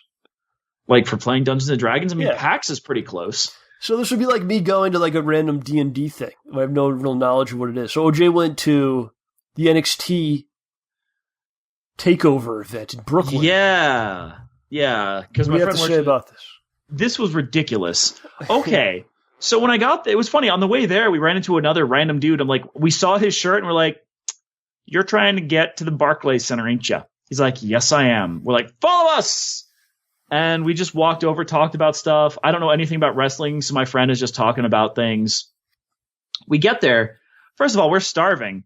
So we go to and for some reason on the train on the way in, I was talking in a horrible British accent. Like, it's not even really a British accent. It's just, I just felt like it. Were you playing a character for your wrestling show? I guess. Why? I don't Why were you doing know. No, and the funny this? Was thing your wrestling was, gimmick? Were you trying to be like a character or something? no, I was just, I don't know. I was just talking like this because it amused me. I'm not really sure why, but I just decided I'd do so. And when I was there, I made some crack about New York City's subway being slow or whatever, or said something. And the guy's like, "Whoa, dude, careful. Locals get mad at you for that." I'm like, "Locals? I'm local." I'm like, "Wait, no, I'm not. I'm talking like a moron. Sorry." This British guy hits the subway. Let's kick his ass. But I was so we got there and we go to Shake Shack, like right next door. And I go inside and I'm talking in that accent the whole time, just like whatever. Why? And there's a ton of wrestling fans. I don't know what amused me. What were you doing? I was just like, can I please get I would probably just leave if you were doing that when I'm around. bacon cheeseburger with whatever. I don't know. It was fun. I'm practicing my D&D character's accent. I guess. Trying to make it more natural. So you're going to the wrestling. This is what I'm talking about here. Getting there. You wish you were at a D&D taco festival. You would have been fine. Excuse me. I would have loved a D&D Instead, taco festival. Instead, you're at the wrestling show. It was, but regardless. But here's the kicker: after I pick up my food and walk past, I'm talking with my friend. One of the girls who works at the Shake Shack goes, "Oh, I love your accent," and I'm just like, "Yeah." As you say, like, "I love your accent." It wasn't sarcastic. It was not sarcastic. Hey, buddy, great accent. Here's your food. I totally didn't spit and put feces in it. Enjoy. No, it wasn't that great accent. It wasn't the person who I loved it. It wasn't the person who was making the food. It was the person handling the trash and whatnot. So there. Yeah. But Where do you think that fine. trash went? Down Anyway. your gullet. After we ate our food in like 5 minutes, I like how we went in. I like how you're talking Yes. about nothing has to do with the show. Everything you're talking about. It's the preamble to the show. This is what set me up for the show. Dadgummit. Okay. Because when we were there, we were sitting down and talking with a ton of wrestling fans. And I mean, I've spoke with wrestling fans before, but there was never so many in such a confined space. God, the smell. So imagine what it was like when I actually got into the Barclays Center. Yeah. It was nuts. Security everywhere, like the giant WWE stores. They're selling my friend points to some dude carrying around a belt. Yeah. He's like, "Yeah, you see that belt?" I'm like, "Yeah." So that thing's $400. I'm like, oh God. what? Why did you have this? Yeah. So we get in and he warns me there's a few things that we have to deal with that I did not expect would be a problem until after it started. First thing was that where we're sitting, the wrestlers face us directly the whole time. What do you mean? The wrestlers look at us a lot. Oh, it's like the camera side or something? Okay. Which means the hard camera? Yep, which means that we are never, ever, ever, ever on camera. Okay. Which is fine. I can deal with this. But so we're sitting there and watching everything, and then my friend warned me about a couple other things. Number one, every time there's an attempted pinfall and they break out at 2, there's something everyone does. Because apparently there was some wrestler or some group that whenever it happened, they had a little chant, and they'd go, 1, 2, sweet. Every single failed pin. The Young Bucks, who aren't even in NXT. Because they're great. So that was one. And then the other one was that every single time someone goes outside the ring and they're going to start doing a count out, they're going to, guy's going to count to 10. And so what happens? So the ref's going 1, 2, 3, but the crowd in their infinite wisdom is going 10, 10, 10. And I'm like, you know what? This is pretty funny for the first couple times. I can appreciate that. Yeah. But it kind of dragged on me after a couple hours. It just goes on over and over again. So I was like, fine. You know what? F you guys. The next time there was an attempted pin, I'm like, okay, you know what? 1, what did you do? 2, 10, sweet. Did you do it in the British accent, or that was over by this point? I just started saying 10 instead of 2 sweet, and my friend's like, no. He goes 2, 10, and when they start counting somebody out, and they're just chanting 10 as loud as they can, we go 2, 2, 2, and then we're like, this is still stupid. What were people doing? They were just confused by you? No, people didn't really notice too much. They were busy yelling 10, and they couldn't focus on what you were doing. Yeah, but it was a lot of fun and completely ridiculous. Like, just the complete and utter disregard for the rules. It was really hard for me to figure out who was the heel and who was the face until my friend found out, are they American? If so, they are the face. Otherwise, they are the heel. Wow. And then it was pretty much spot on. For Asuka versus Ember Moon, Asuka was the heel, Ember Moon was the face. Ember's from Texas, Asuka's from Japan. Did you enjoy that match? It was fun. It was crazy. How many stars would you give the match out of 5? The OJ scale. I'd say 4 stars, 5 if you if you don't count the fact that Asuka cheated. You enjoyed it? Yeah, it was fun. It was crazy. I took you to a couple shows back in the old days. Yeah, they were fun back at the gyms center. and little gym shows and it was some weird ones, man. Yeah, they threw all the food on stage.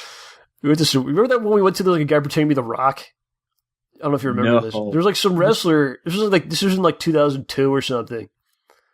And it was like some wrestler, like that was his whole thing. He was pretending to be The Rock. It's weird. Those are goofy, man. Yeah, that was more of like, that was more of the big stage show, stadium. It was wrestling. Nuts. Yeah, but the whole heel face thing got trickier. Yeah, because some people like the heels. Yeah, well, because a lot of people were chanting for Asuka. And there was like a Japanese guy versus an American guy. Yeah. But then, like, one of the championship matches was between 2 groups. The Authors of Pain. And I'm like, whoa. And they come out first. I'm like, dang, they're the Authors of Pain. They've got this bald guy managing them. And there are these 2 big giant dudes. And Authors of Pain doesn't sound like a hero to me.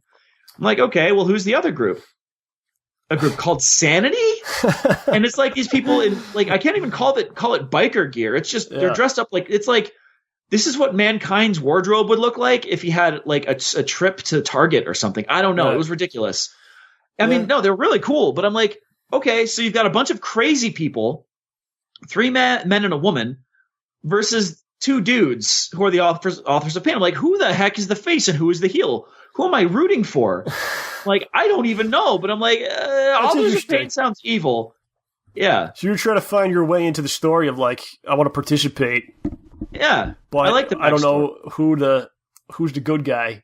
Yeah, I can't. It's good. You're trying to be part of the show. It's good. Yeah, I'm trying to get into it. So finally, the Authors of Pain were taken down by Sanity after like 2 of the people from Sanity set up a table just outside the ring because they wanted to, and then one of them got smashed through it, and then they tagged in the guy pinned the wrong person, and then because there were 4 people. How are you supposed to know which of them to pin? There's only 2 who are in the effing match, and then Sanity barely wins, and I'm like, okay, Sanity won.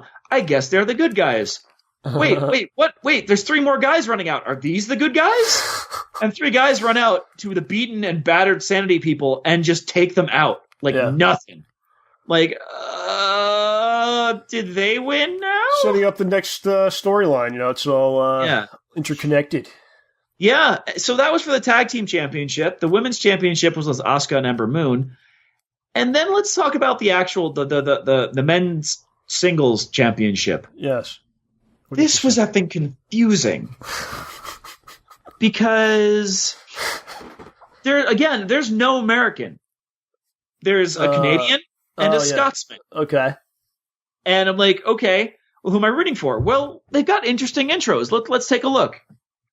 The Canadian, who is from the continent of North America, so that is a point in his favor. Yeah, you shouldn't be focusing too much on the country thing. I don't know if that's... I mean, in the 1986, yes, but I don't think you need to... Well, that's what my friend was telling me. He's like, just trust me. The Americans are going to be the faces in every situation. But bear with me. All right. More often than not, I guess. The nationality doesn't come into place because it's a Canadian versus a Scotsman anyway. Yeah.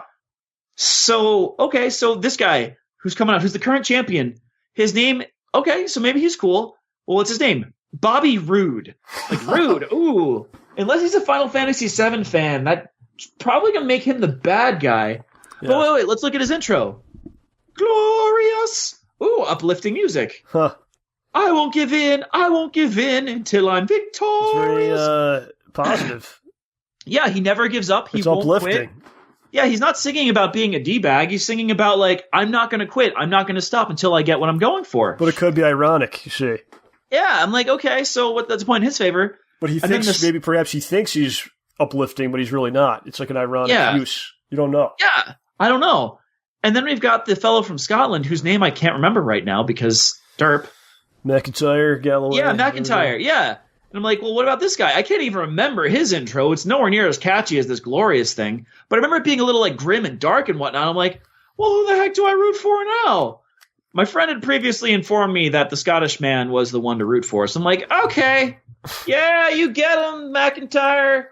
And then McIntyre won. I'm like, yeah, the good guy won. This is amazing. Wait, what's this? There's 3 people running in from off stage. Hey, it's those 3 guys from before. Are they going to congratulate him? Nope, he's on the ground. Okay. And that's the end of the show. So just confusion, mostly. It was fun, though. I mean, there were a couple other matches. There was an Australian versus some other girl. Did you feel like, okay, now I have to keep watching to see what happens? Did you have that feeling? Well, the thing is, they didn't talk. They almost did not talk. You need a little more character work for you. Yeah, apparently this is supposed to be settling everything, so they don't have to talk at this point. They're past talking. It's over. Yeah. Now we're fighting. Yeah.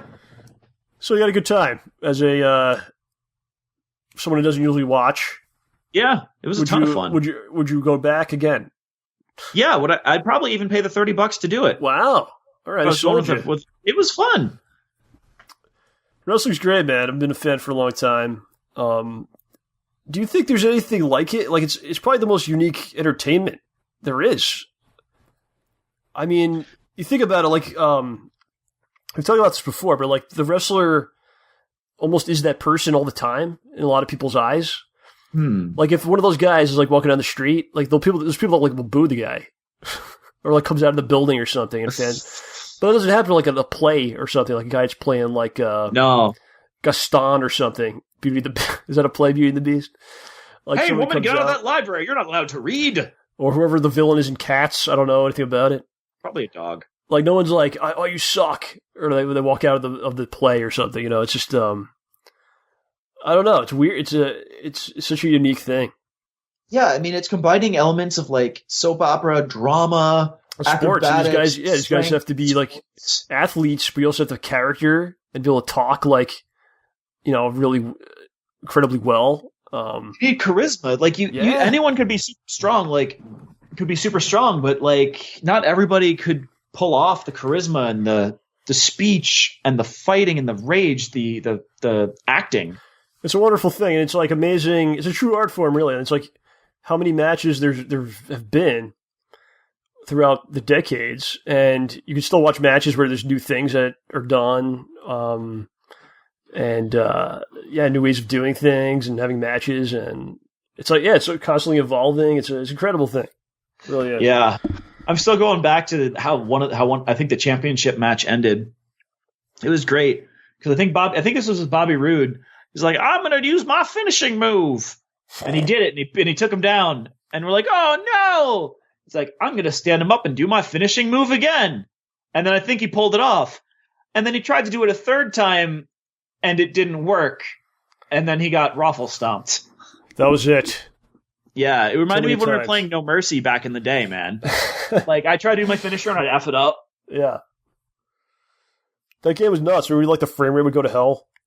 Yup. The ladder matches? Diggity dog. And I'd smack my teammate with the ladder by accident. So, did you see the Spider-Man Homecoming? Finally, I did! Did you? Yeah! Actually, you wanted to go that night when we saw the Batman Harley Quinn? Yeah, I'm like, just take me back. I will go. John's like, you want to go to the Spider-Man Homecoming at like 11:30? He's like, no. Go to bed. Batman. All right. I'm like, what, are you off tomorrow? He's like, no, I'm working at like 7. I'm like, jeez. Dude, it was at 9, by the way. It wasn't at 11:30. It was like 9. It was late, man. You're late. Crazy. I mean, I don't like staying late. I saw Spider-Man Homecoming maybe a week after it came out. But a few weeks after that, I went to this Indian like restaurant. It was like an Indian food place. It was like more of like a takeout style than like a fancy restaurant. Okay. So I go into this place. Yeah, it's like a New York style place with like the menu, and you like just kind of like they bring it out, and they don't like serve you. You just get it at the counter and sit down. Oh, okay.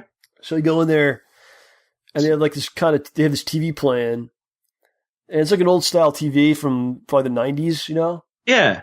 And like there's something on there, and I'm like looking at the menu, and my friend with me is like, is there like a Spider-Man television show or something? So I'm like, what are you talking about? So I look at the television, and they're playing Spider-Man Homecoming.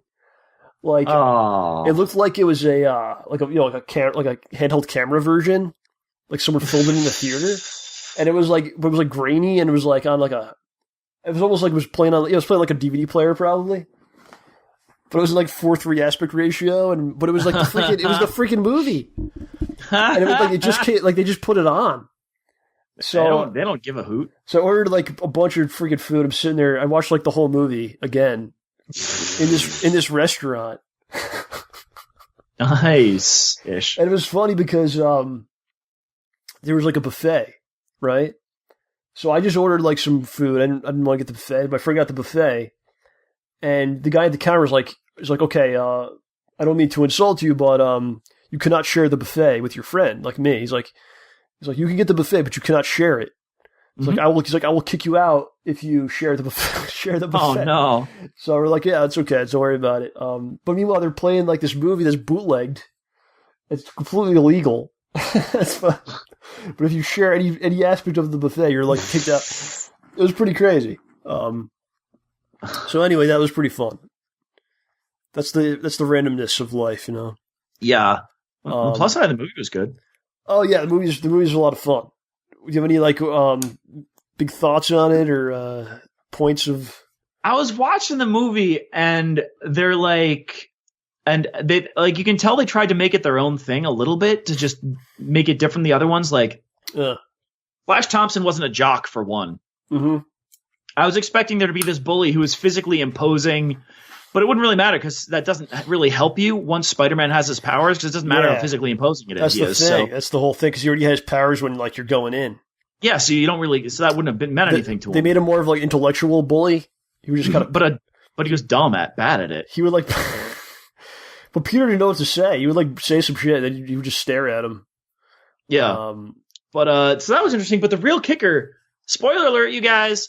Was like from the beginning of the movie, right when I saw who is it? Michelle. Yeah, and she's talking about the intricacies of Peter Parker's life. I'm like, she is totally creeping on him, like so hard. Yeah, I'm like, dude, she's creeping. Like, oh no, he quit band and he quit blah blah blah. What? I'm observant. No, you're not. You're creeping on him. You are creepy. See, OJ knows about the mind of women here. No, insight. And then you get to the end, like she's like, "Oh yeah, my middle name is like what's her middle name, like Jane or something." Yeah. Like they left that, so she's MJ still. She's Michelle Jane. She's like, Watson. "Oh, my friends call me MJ." You're like, Yeah. oh. And I'm like, that explains it. But they totally flipped that around. Like, he's the one. Like, he was the popular kid at school, sort of. He was the smart kid on the Smart Squad. Mm. And they started disliking him because he was giving up Smart Squad for Spider-Man. And she was chasing after him the whole time. So he's the boy next door, Right. sort of. Like, how do you feel about Spider-Man being young, but younger than you? Because you're a fan of Spider-Man as a boy, I'm sure. And when he's like a Spider-Man, is like, oh, Spider-Man's older than me. He's like an adult. I want to be Spider-Man someday. I still want to be Spider-Man. You never became Spider-Man. Shut up. You're making me sad. Now Spider-Man's younger than you. He's much younger than you. Does that change the dynamic, or do you still... Like, for me, it almost brings me back to being a kid. Yeah, I mean... And you're like, oh, Spider-Man, right? Like, this is what... He's doing all the stuff I wanted to do when I was his age. Right. Except he's really bad at it. Well, he should be. He's like, he's a boy. You gotta have some room to grow. Yeah. But it shows, like, that these characters will live forever. Now they're younger than us. Mm-hmm. So we'll be dead and gone. They'll still be Spider-Man, So if you ever find yourself in a position where you're displaced in time, John, you go into the future and you're lost in time. John, I am perpetually going into the future while lost. Okay, so if you ever find yourself in that position, you'll at least have common ground with someone about Spider-Man. They'll be like, oh yeah, Miguel O'Hara's the best. No, that version will be forgotten, I'm sure. But I think Spider-Man in general, people will live forever. That's tremendous. Mm-hmm. I hope so. He's an icon. Yeah, the MJ thing. What was the other? There's like a guy with a scorpion tattoo. Yeah, I wonder who that is. Scorpion. Yeah, I mean they already had to do like, hey, Electro, burr. Yeah. Like, are they setting up the Sinister Six? I think so. I saw a lot of people taking a dump on the Toby version and the other guy version when this came out. Michael? No, it wasn't Michael. Something with an M. I don't know what his name is, but so a lot of people were like, "Oh, this is the real Spider-Man." Garfield. Yeah, his name was Garfield. Andrew Garfield. Wow. Yes, with an M. Finn Jones. So, well, people were like, "Oh, this Spider-Man's more quippy, and he's like actually actually like Spider-Man, blah blah." But if you think about the other versions, like Uncle Ben dies in those movies. They show that whole thing. Yeah. So you can't really have like Uncle Ben dies. It's like a tragic thing that happens, and then 20 minutes later he's like joking and goofing off. You're just waiting for it. Well, it wouldn't really fit. You know what I'm saying? You can't really just, now I'm joking, I'm carefree and blah blah blah. Yeah. So when you remove that completely from the equation, like this movie, he's just having fun and free to just be Spider-Man. Free to be. That's a good point. And they kind of alluded to it a little bit, like May. They're like, oh, after what she's been through, you don't really know. Yeah. Maybe they'll get to it at some point and kind of flesh it out. But maybe you don't even need to. But I think omitting that was good. Yeah. Because you got to just be, as free Spider-Man, carefree man. And Michael Keaton was awesome.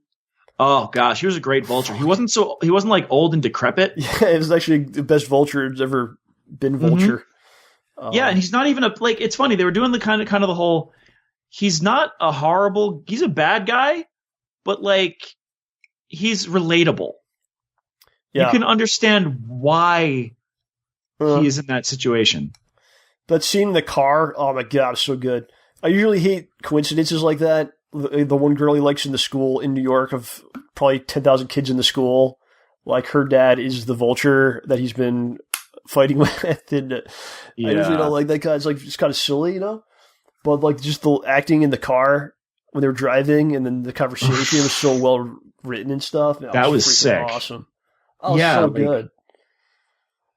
And his reaction when he got in there, and it kind of brings you back to like, oh man, imagine you go to prom. It's like his first date or something. Basically, this girl. So you have all that kind of stuff going on, but then you also have this other like superhero business happening too. Right, just imagine being in that situation. It was done very nicely. You can almost feel it, right? Yeah, that was wonderful. And the fact that at the end, the Scorpion guy's like, "I heard you know who Spider-Man is," and he's like, "Hear this?" Yeah, it doesn't make any sense. How would he know? But he's like, if I had known, you think I'd be in here? And then what was that scene with Pepper Potts? I didn't really understand. Oh, because like, do you have the ring? And like, yeah, a couple years ago, and they're like, all right, what was going on with that? You seriously don't get it? Like he was going to propose to her? Well, basically, they had a press conference to announce Spider-Man as the newest member of the Avengers, right? And then they realized, oh gosh, he's not joining. We need something. We've got all these reporters out here. So it was true? Was it he was going to make it up that they were getting engaged? They were doing it? No, he decided, he's like, you know what? Let's do it. Let's get engaged. That'll give them something to pay attention to. Oh, some excuse for having him out there. She didn't really seem to care. She was like, oh, okay. Well, I mean, I should hope they'd have discussed being married beforehand. Oh, yeah, maybe. Where it was a matter of just getting around to it. It was good to see her back, you know. Yeah. It's like, oh, yeah, I was like, is she not coming back? I mean, I know that like Robert Downey Jr. has been, is he getting tired of being Iron Man or not? Oh, no, he's in. Like, I heard that he was... The only one that's like seems to be on the outs is Chris Evans. But everyone else... his contract's coming to an end. I don't know. There's a lot of... I don't know what's going on. But oh my gosh, you're going to have Falcon as Captain America now? No, I don't think so. Because Chris Evans is cool. You have Captain Marvel. Cool. Oh, hold up. Yes. Step back. Thing that was bugging me the entire time. The Vulture's original suit is a poor man's Falcon suit. Like, seriously. Okay, what were you saying about Captain Marvel? Well, we'll get to Captain Marvel. So there's a couple... before we get out of here, I think we have about 15 minutes left here. So I want to get through some news here. Yes. You have to go? No, I was just laughing. You don't think we're going to stop in 15 minutes? Is that what you're saying? No? No. Yeah, so I want to get to a bunch of news. We had SDCC happened while we were gone. Yeah. So I want to get to a couple things, get your takes on some news, because I'm sure you haven't heard any of this stuff because you're in OJ world. I have not heard any of it. So we have some of OJ's reactions to some things. Have you heard about Justice League? Nope. Zack Snyder drops out of the directorial role. Whoa, easy. They had a family tragedy. What? No, really? Yeah, so he had to step down. Oh, that's awful. Yeah, it's not good, Judd. So he had to step out. Sorry. So Joss Whedon, former director of the Avengers movies, is in to finish the movie. You're kidding me. No, this is true. So basically he wants to redo some stuff. So I got an article here. It's from Variety. It says Warner Bros. Is having a hard time wrangling the cast of Justice League together for reshoots, which have reportedly grown more time-consuming and expensive than anyone could imagine. Instead of the usual weeks of reshoots and upwards of $10 million in costs, Justice League is now reportedly at 2 months of reshoots, with costs approximately $25 million. Holy frill! I wouldn't even know what to do with $25 million to make a movie. I figure out something. No, just for if you had to just use it on to make a movie. Could you figure that out? We can find things to do with that. I don't know. I could think of certain types of movies with certain people. I mean, anyway, moving on. Yes. What the? People that need to be pushed into doing certain types of movies. Okay. More frustrating for WB Films, however, has been the cost of logistical challenges of getting the Justice League stars back in costume and on the set for such a long extra span of time. Gal Gadot and Ben Affleck are said to be available, but Flash star Ezra Miller has the sequel to Harry Potter prequel Fantastic Beasts currently in production. That is a weird sentence. The sequel to the Harry Potter prequel, which has forced WB to ferry him back and forth constantly. Listen to this part. The latest Justice League trailer teased the possible return of Henry Cavill's Superman. Cavill's Superman will indeed be back for the film, but said that his simultaneous commitment to Tom Cruise's Mission Impossible 6 will force WB to do reshoots with Cavill sporting a Mission Impossible 6 character's mustache, which will have to be removed digitally in post-production from every scene. What? The what? So he's in this Mission Impossible 6 movie. They told him to grow a mustache, and he can't shave the mustache because he's still doing that movie. So when he comes back for the reshoots, he's going to have a mustache. They have to take it out digitally. Well, to be fair, DC's done this before. Yes. With the 1960s Batman. Oh, with the Cesar Romero. Yes. That's what they're going to do, put some white paint over it? Yeah. Problem solved. So the reshoots as a whole are reportedly being used to inject Justice League with some Whedon-brand snappy dialogue and better connective tissue between the massive superhero action set pieces that Snyder has already shot. As we pointed out, this sort of Frankenstein approach to salvaging or reshooting films isn't a complete death knell for a blockbuster movie of this scale.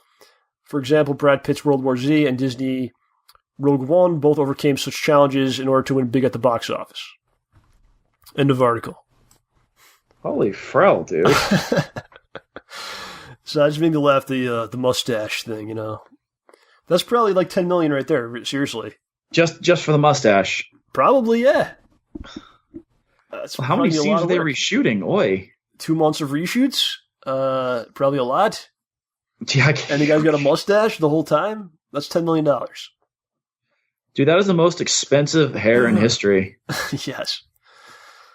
So we got some other DC news here. The Flash movie is coming out. It'll be called Flashpoint. Are you? No!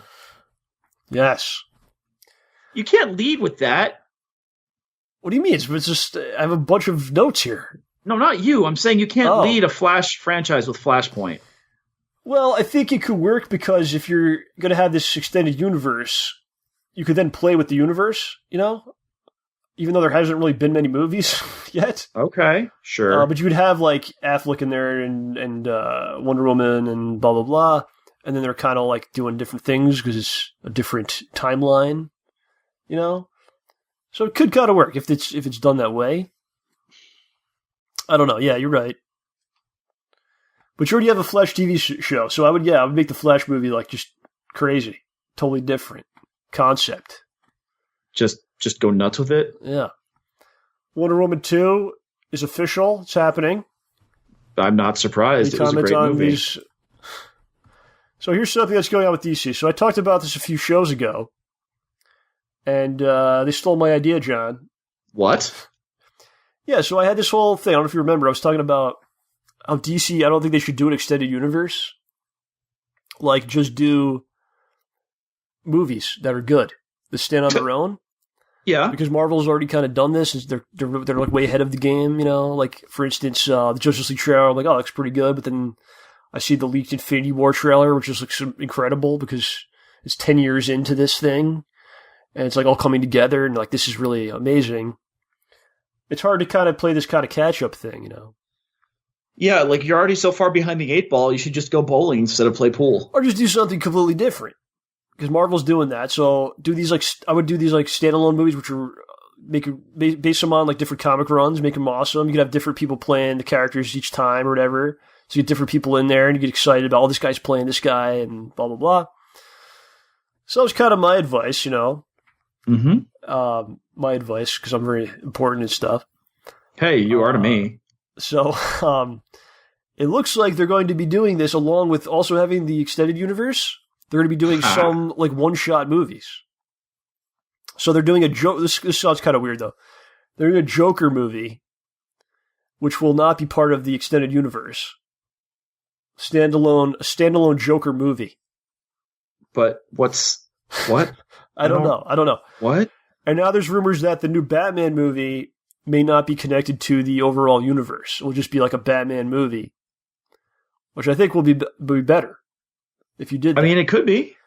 Yeah, well, yes. But I feel like I wouldn't be like that hyped about extended universe Batman movie. Because then you have this Batman that kills people, but also at times uses all these gadgets to not kill people. It doesn't really make sense to me. Yeah. So I don't know. It's an interesting concept. I think it's a good idea. I mean, it's worth a shot. They need to do something with their movies because they have not. Whatever they've been doing hasn't worked. Well, the extended universe thing, it's almost like, oh, that's the norm now. So if you do it differently, it's almost like, oh, this is unique. But, well, Wonder Woman was a good movie. Yeah, it was great. But it had a few issues. It brings me down because it's part of the overall thing, which is kind of weird. Like the Suicide Squad exists in the same universe. It's like weird. Oh, wait, is it a Jared Leto Joker movie? Or no, it's just separate? It's a separate thing, so it'll be a totally different guy and everything. But is that Joker movie going to have... I'm confused, though. Is that Joker movie going to have a Batman? I don't know. There's no other real news about it. How do you have Joker without Batman? Like, what does he do? I don't know. I don't know. But Is he going after interesting. Nightwing for having sex with Harley Quinn? But here's the thing: it's like you could do whatever you want with the Joker because it's like it's not connected to anything. Yeah, like Venom, right? Oh yeah, but it could be interesting. It's worth a shot. Okay. I feel like Joker's a stronger character than Venom on his own. On their own. Yeah. I don't know. Maybe not. Some Marvel news here. Uh-oh. Have you heard of the Inhumans television show? Yep. There will be it's going to be in theaters on Friday, like 2 days from now. They're putting the first episode in theaters. Why? I guess so people could go. I don't know. Would you go to that? Is it a double-length episode? I don't know. That's what you need for me to go see it.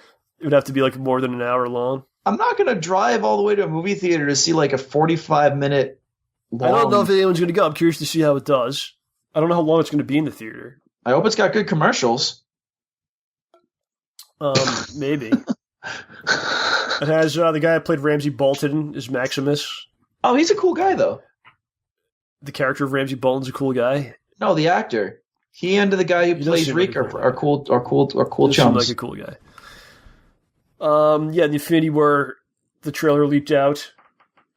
It was shown at Comic-Con, and somebody filmed it, put it out. What a surprise! I don't want to see it. Then it got shut down, and then it pops up somewhere else. This is what we were talking about earlier. You can't stop. Yeah, Barbra Streisand effect. I saw it. It's amazing. I won't say anything about it. It's like everything you wanted to see when you were a kid. If you were to create what do you want in the trailer, that's what it is. It's really over the top. It's nuts. Oh man, my favorite part's going to be when the X-Men. Oh, that's not going to happen. I know. Yeah, that's the whole thing, man. Oh, actually, that brings me to my next point here perfectly. So they announced at Comic-Con there will be a Doctor Doom movie. Which, whatever. Maybe it'll be good. I don't know.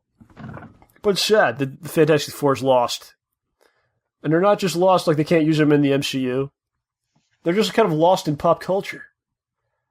I will at times wear a Fantastic Four shirt publicly. Yeah. And I've had people give me shit for it.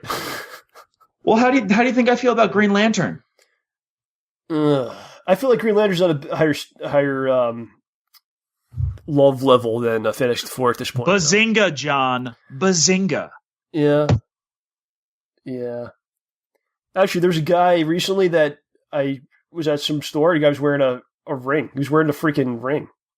So I started talking to him. Anyway. But, no, I feel like the Fantastic Four is kind of lost. You ever hear anyone talk about Fantastic Four? No. And it's sad because they're the original Marvel thing. Mm-hmm.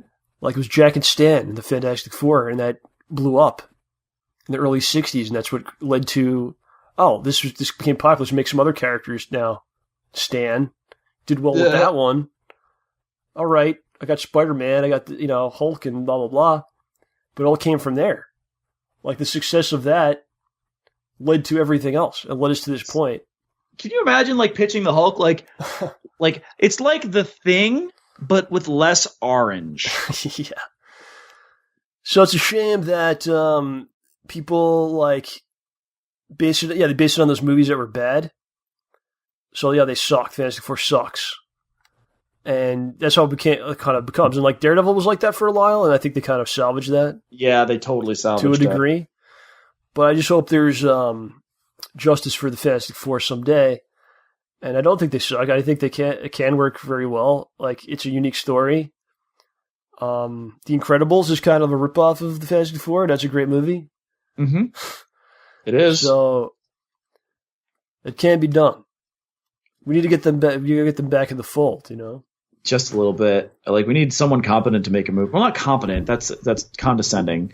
We need someone to make a good movie. There, that's better. So it's basically Fox, and they have to make a movie using these characters every so often, or they lose the license. 5 years, right? So they tried to do several Fantastic Four movies, did a reboot, none of them worked out. Now they're doing Doctor Doom, see if that tricks people to go. But we'll see. We'll see what goes down. We got The Punisher Netflix show will come out in 2017. We don't know exactly when. This Christmas. But there's only a few months left, so it's got to be soon. Yep. And they said it will feature another Marvel superhero. We don't know. Very mysterious. Well, it's not going to be an X-Men, so... Rocket Raccoon. No, you know what? It's going to be, what's his name? Agent What's-His-Face. Coulson. Yeah! He's already got a show. Doesn't matter. He can have two. Have you heard about the Captain Marvel movie? This is crazy. Have you heard about this? The Captain Marvel... The DC Captain Marvel or the Marvel Captain? No. Marvel Captain Marvel, Carol Danvers. Oh, yeah. This is fun telling OJ the news. This is what this segment is called. So the movie will feature Skrulls. Yeah, makes sense. The Skrulls will be in the Marvel Cinematic Universe. Cool. Any Kree? The Kree have already been in it. Yeah, I know, but I'm asking if they're in that movie. I don't know. Okay. There will be a two-eyed Nick Fury in the movie, John. Two-eyed Nick Fury. He's just what are those robots called again? Yeah, I know what you're talking about. Life model decoys. Yeah. The reason there's a two-eyed Nick Fury is because the movie takes place in the early 1990s. Oh. Very interesting. What's that all about?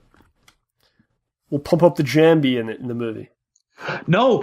I know what they're going to play. Pig Power in the House. Oink, oink, suey, yippee, okay. You know what the most 90s Pig moment... Power in the House. You know what the most 90s moment of all time is to me? What? The original Ninja Turtles movie, which we did the commentary on. But when they show that hideout of the foot, and it's all the arcade games, and there's like people skateboarding, and they're playing like that music, CNC Music Factory in the background, and like. Yeah, that was fun. Poking fun at the movie too. We have Ant-Man and the Wasp will be the next Ant-Man movie. Mm-hmm. The news on that: Janet Van Dyne will be played by Michelle Pfeiffer. So Spider-Man's... Wait, no, that's not Spider-Man's mom. Michelle Pfeiffer was Catwoman in 1992 Batman Returns. Wait a second, but who's playing what's-his-face? Dr. Man, older Dr. Man. Pym? Yeah, who played Pym? That was what's-his-face. I'm trying to get a connection between the guy who played Pym and... You're trying to put them together as Michelle Pfeiffer. To see if they're a real couple. No, to see if there's some connection between them. Michael Douglas was... Right. And Michael Douglas was in Falling Down. And cats always land on their feet. And Catwoman was in the 1992 Batman movie, and that was Michelle Pfeiffer. Good work, Robin! There is some strange television shows coming in the fall. Oh? We have a show called The Gifted. Oh, I heard about that. Vaguely. Enough to know it exists. Bryan Singer's involved. It is described as two ordinary parents take their family on the run from the government when they discover that their children have mutant abilities and join an underground community of mutants who have fought to survive. Oh man, Morlocks, Marrow for the win. So it's not connected to the X-Men movies like in a cohesive way, but it features mutants and characters you may have heard of. Like Thunderbird, Polaris, Blink. Polaris and Blink? And Thunderbird. I don't know where they... Dude, Blink is overpowered, man. The John Proudstar? He's dead. He's in this show. I don't know why they can't... Oh, wait. Yeah, John died. James lived. Well, that was the other bird. Yeah, there was another one. The X-Force that was one? Thunderbird. Yeah. The X-Force one was the brother. Yeah. So I don't know. I'm not sure if that's going to work out. And then there's a show called Krypton on Sci-Fi. No. This sounds frightening. A lot of people are like, what's the point of this Krypton show? Just to have, like, we all know the story. Like, that's not good. This is the story all about how my planet got blown up. So, they talked to, like, the showrunner about this. He said there's a time travel involved, and there's a conspiracy to ensure that Superman is never born. It's a big swing because we really wanted to change people's preconceptions about what Krypton is and its fate, because otherwise I could totally understand the feeling of, well, it blows up. Why do I care? We're going to turn that on its head immediately. It sounds worse to me. So I think that what they're going to do is like, yeah, there's be some kind of weird, maybe like it never blows up, and like you see Clark like or Cal like grows up there, and but they don't have powers on the planet. They're just No. I don't know. So there you go. There's your news, John. Any reactions to any of this stuff? Anything you're looking forward to? The Gifted might be cool, but I just want to see the old 90s X-Men cartoon again. OG's happy with what he has in the past. No, but you did remind me of two these new things. Yes. One is that one of my coworkers decided to spring for the Marvel Unlimited subscription. Very nice. So that's pretty cool. But he didn't go for the Ultimate one. Yeah. Which was foolish. But I did something fun this weekend that I think one of our friends at Marvel would enjoy. Yes. Excuse me, I forgot his name already though. Oh no. The one who's responsible for where the Civil War was set? Jeff Loeb? Yeah, Jeff The Loeb. man that hates me and was scared to death of me. Disgusted by me. He was uncomfortable to be around me. Well, there was a Hayes Stanford initial the first year of this weekend was the first year of the Hayes Stanford Food Festival. Okay.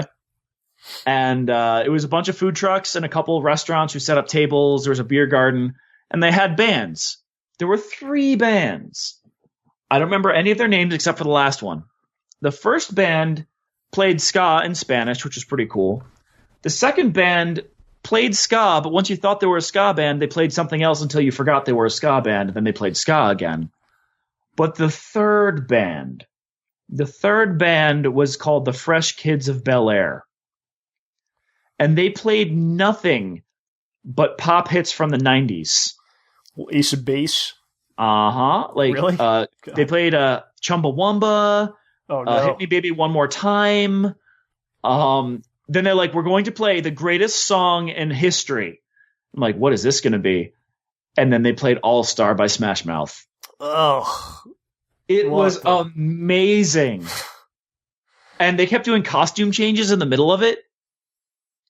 It was a whole lot of fun, and I ate a lot of food. Did you do a British accent? No, I did not. And I don't do a good British accent. I just do a weird accent that doesn't sound American. Yeah, no one's going to like that on this program. I know, because it's not. They're It's come not after you now. Ah, gosh darn it! That's not a British accent. That's just a bad accent. It doesn't sound like anything because I don't know how to do it properly. Okay. Sounds like you're hit with a shovel. No, it's what my D&D character sounds like. Okay, fair enough. But that's my little news update. I guess. Burgess Meredith impression right there. More like Birds is Meredith, am I right? All right, folks, we got to get out of here. Oh. Yeah, it's pretty tired throughout this program. Hope it was okay for you. Sorry. Yeah. I mean, it's kind of sad. It's only once a month. I feel like I should be able to do better for you, but been running around, man, trying to stay alive, you know. I hope you're all doing the same out there. And hope everyone's doing okay. I certainly would not feel uncomfortable being around any one of you fine folks. Except OJ. No, please. What if I keep my shirt on this time? Everyone knows I love OJ more than life itself. No, let's... Aww. So please check out September 7th, Thursday. It's a week from today, but it doesn't really make any sense to say that because I don't know when people are listening to this. But yeah, September the 7th, Memoirs of a Gentleman debuts. I can't wait. Yeah? All right, good. We got OJ on board. Yeah, I haven't shared the copy, like the initial copy you sent me with anybody. I really want to, but I will wait. So yeah, man, I had a lot of fun doing it. Let's see what happens, and there'll be more to come, whether you like it or not. Just keep coming at you. Good deal. People are starting school this week or last week. Good luck, you know. Yeah, if everyone going back to school, elementary school, middle school, high school, college, whatever.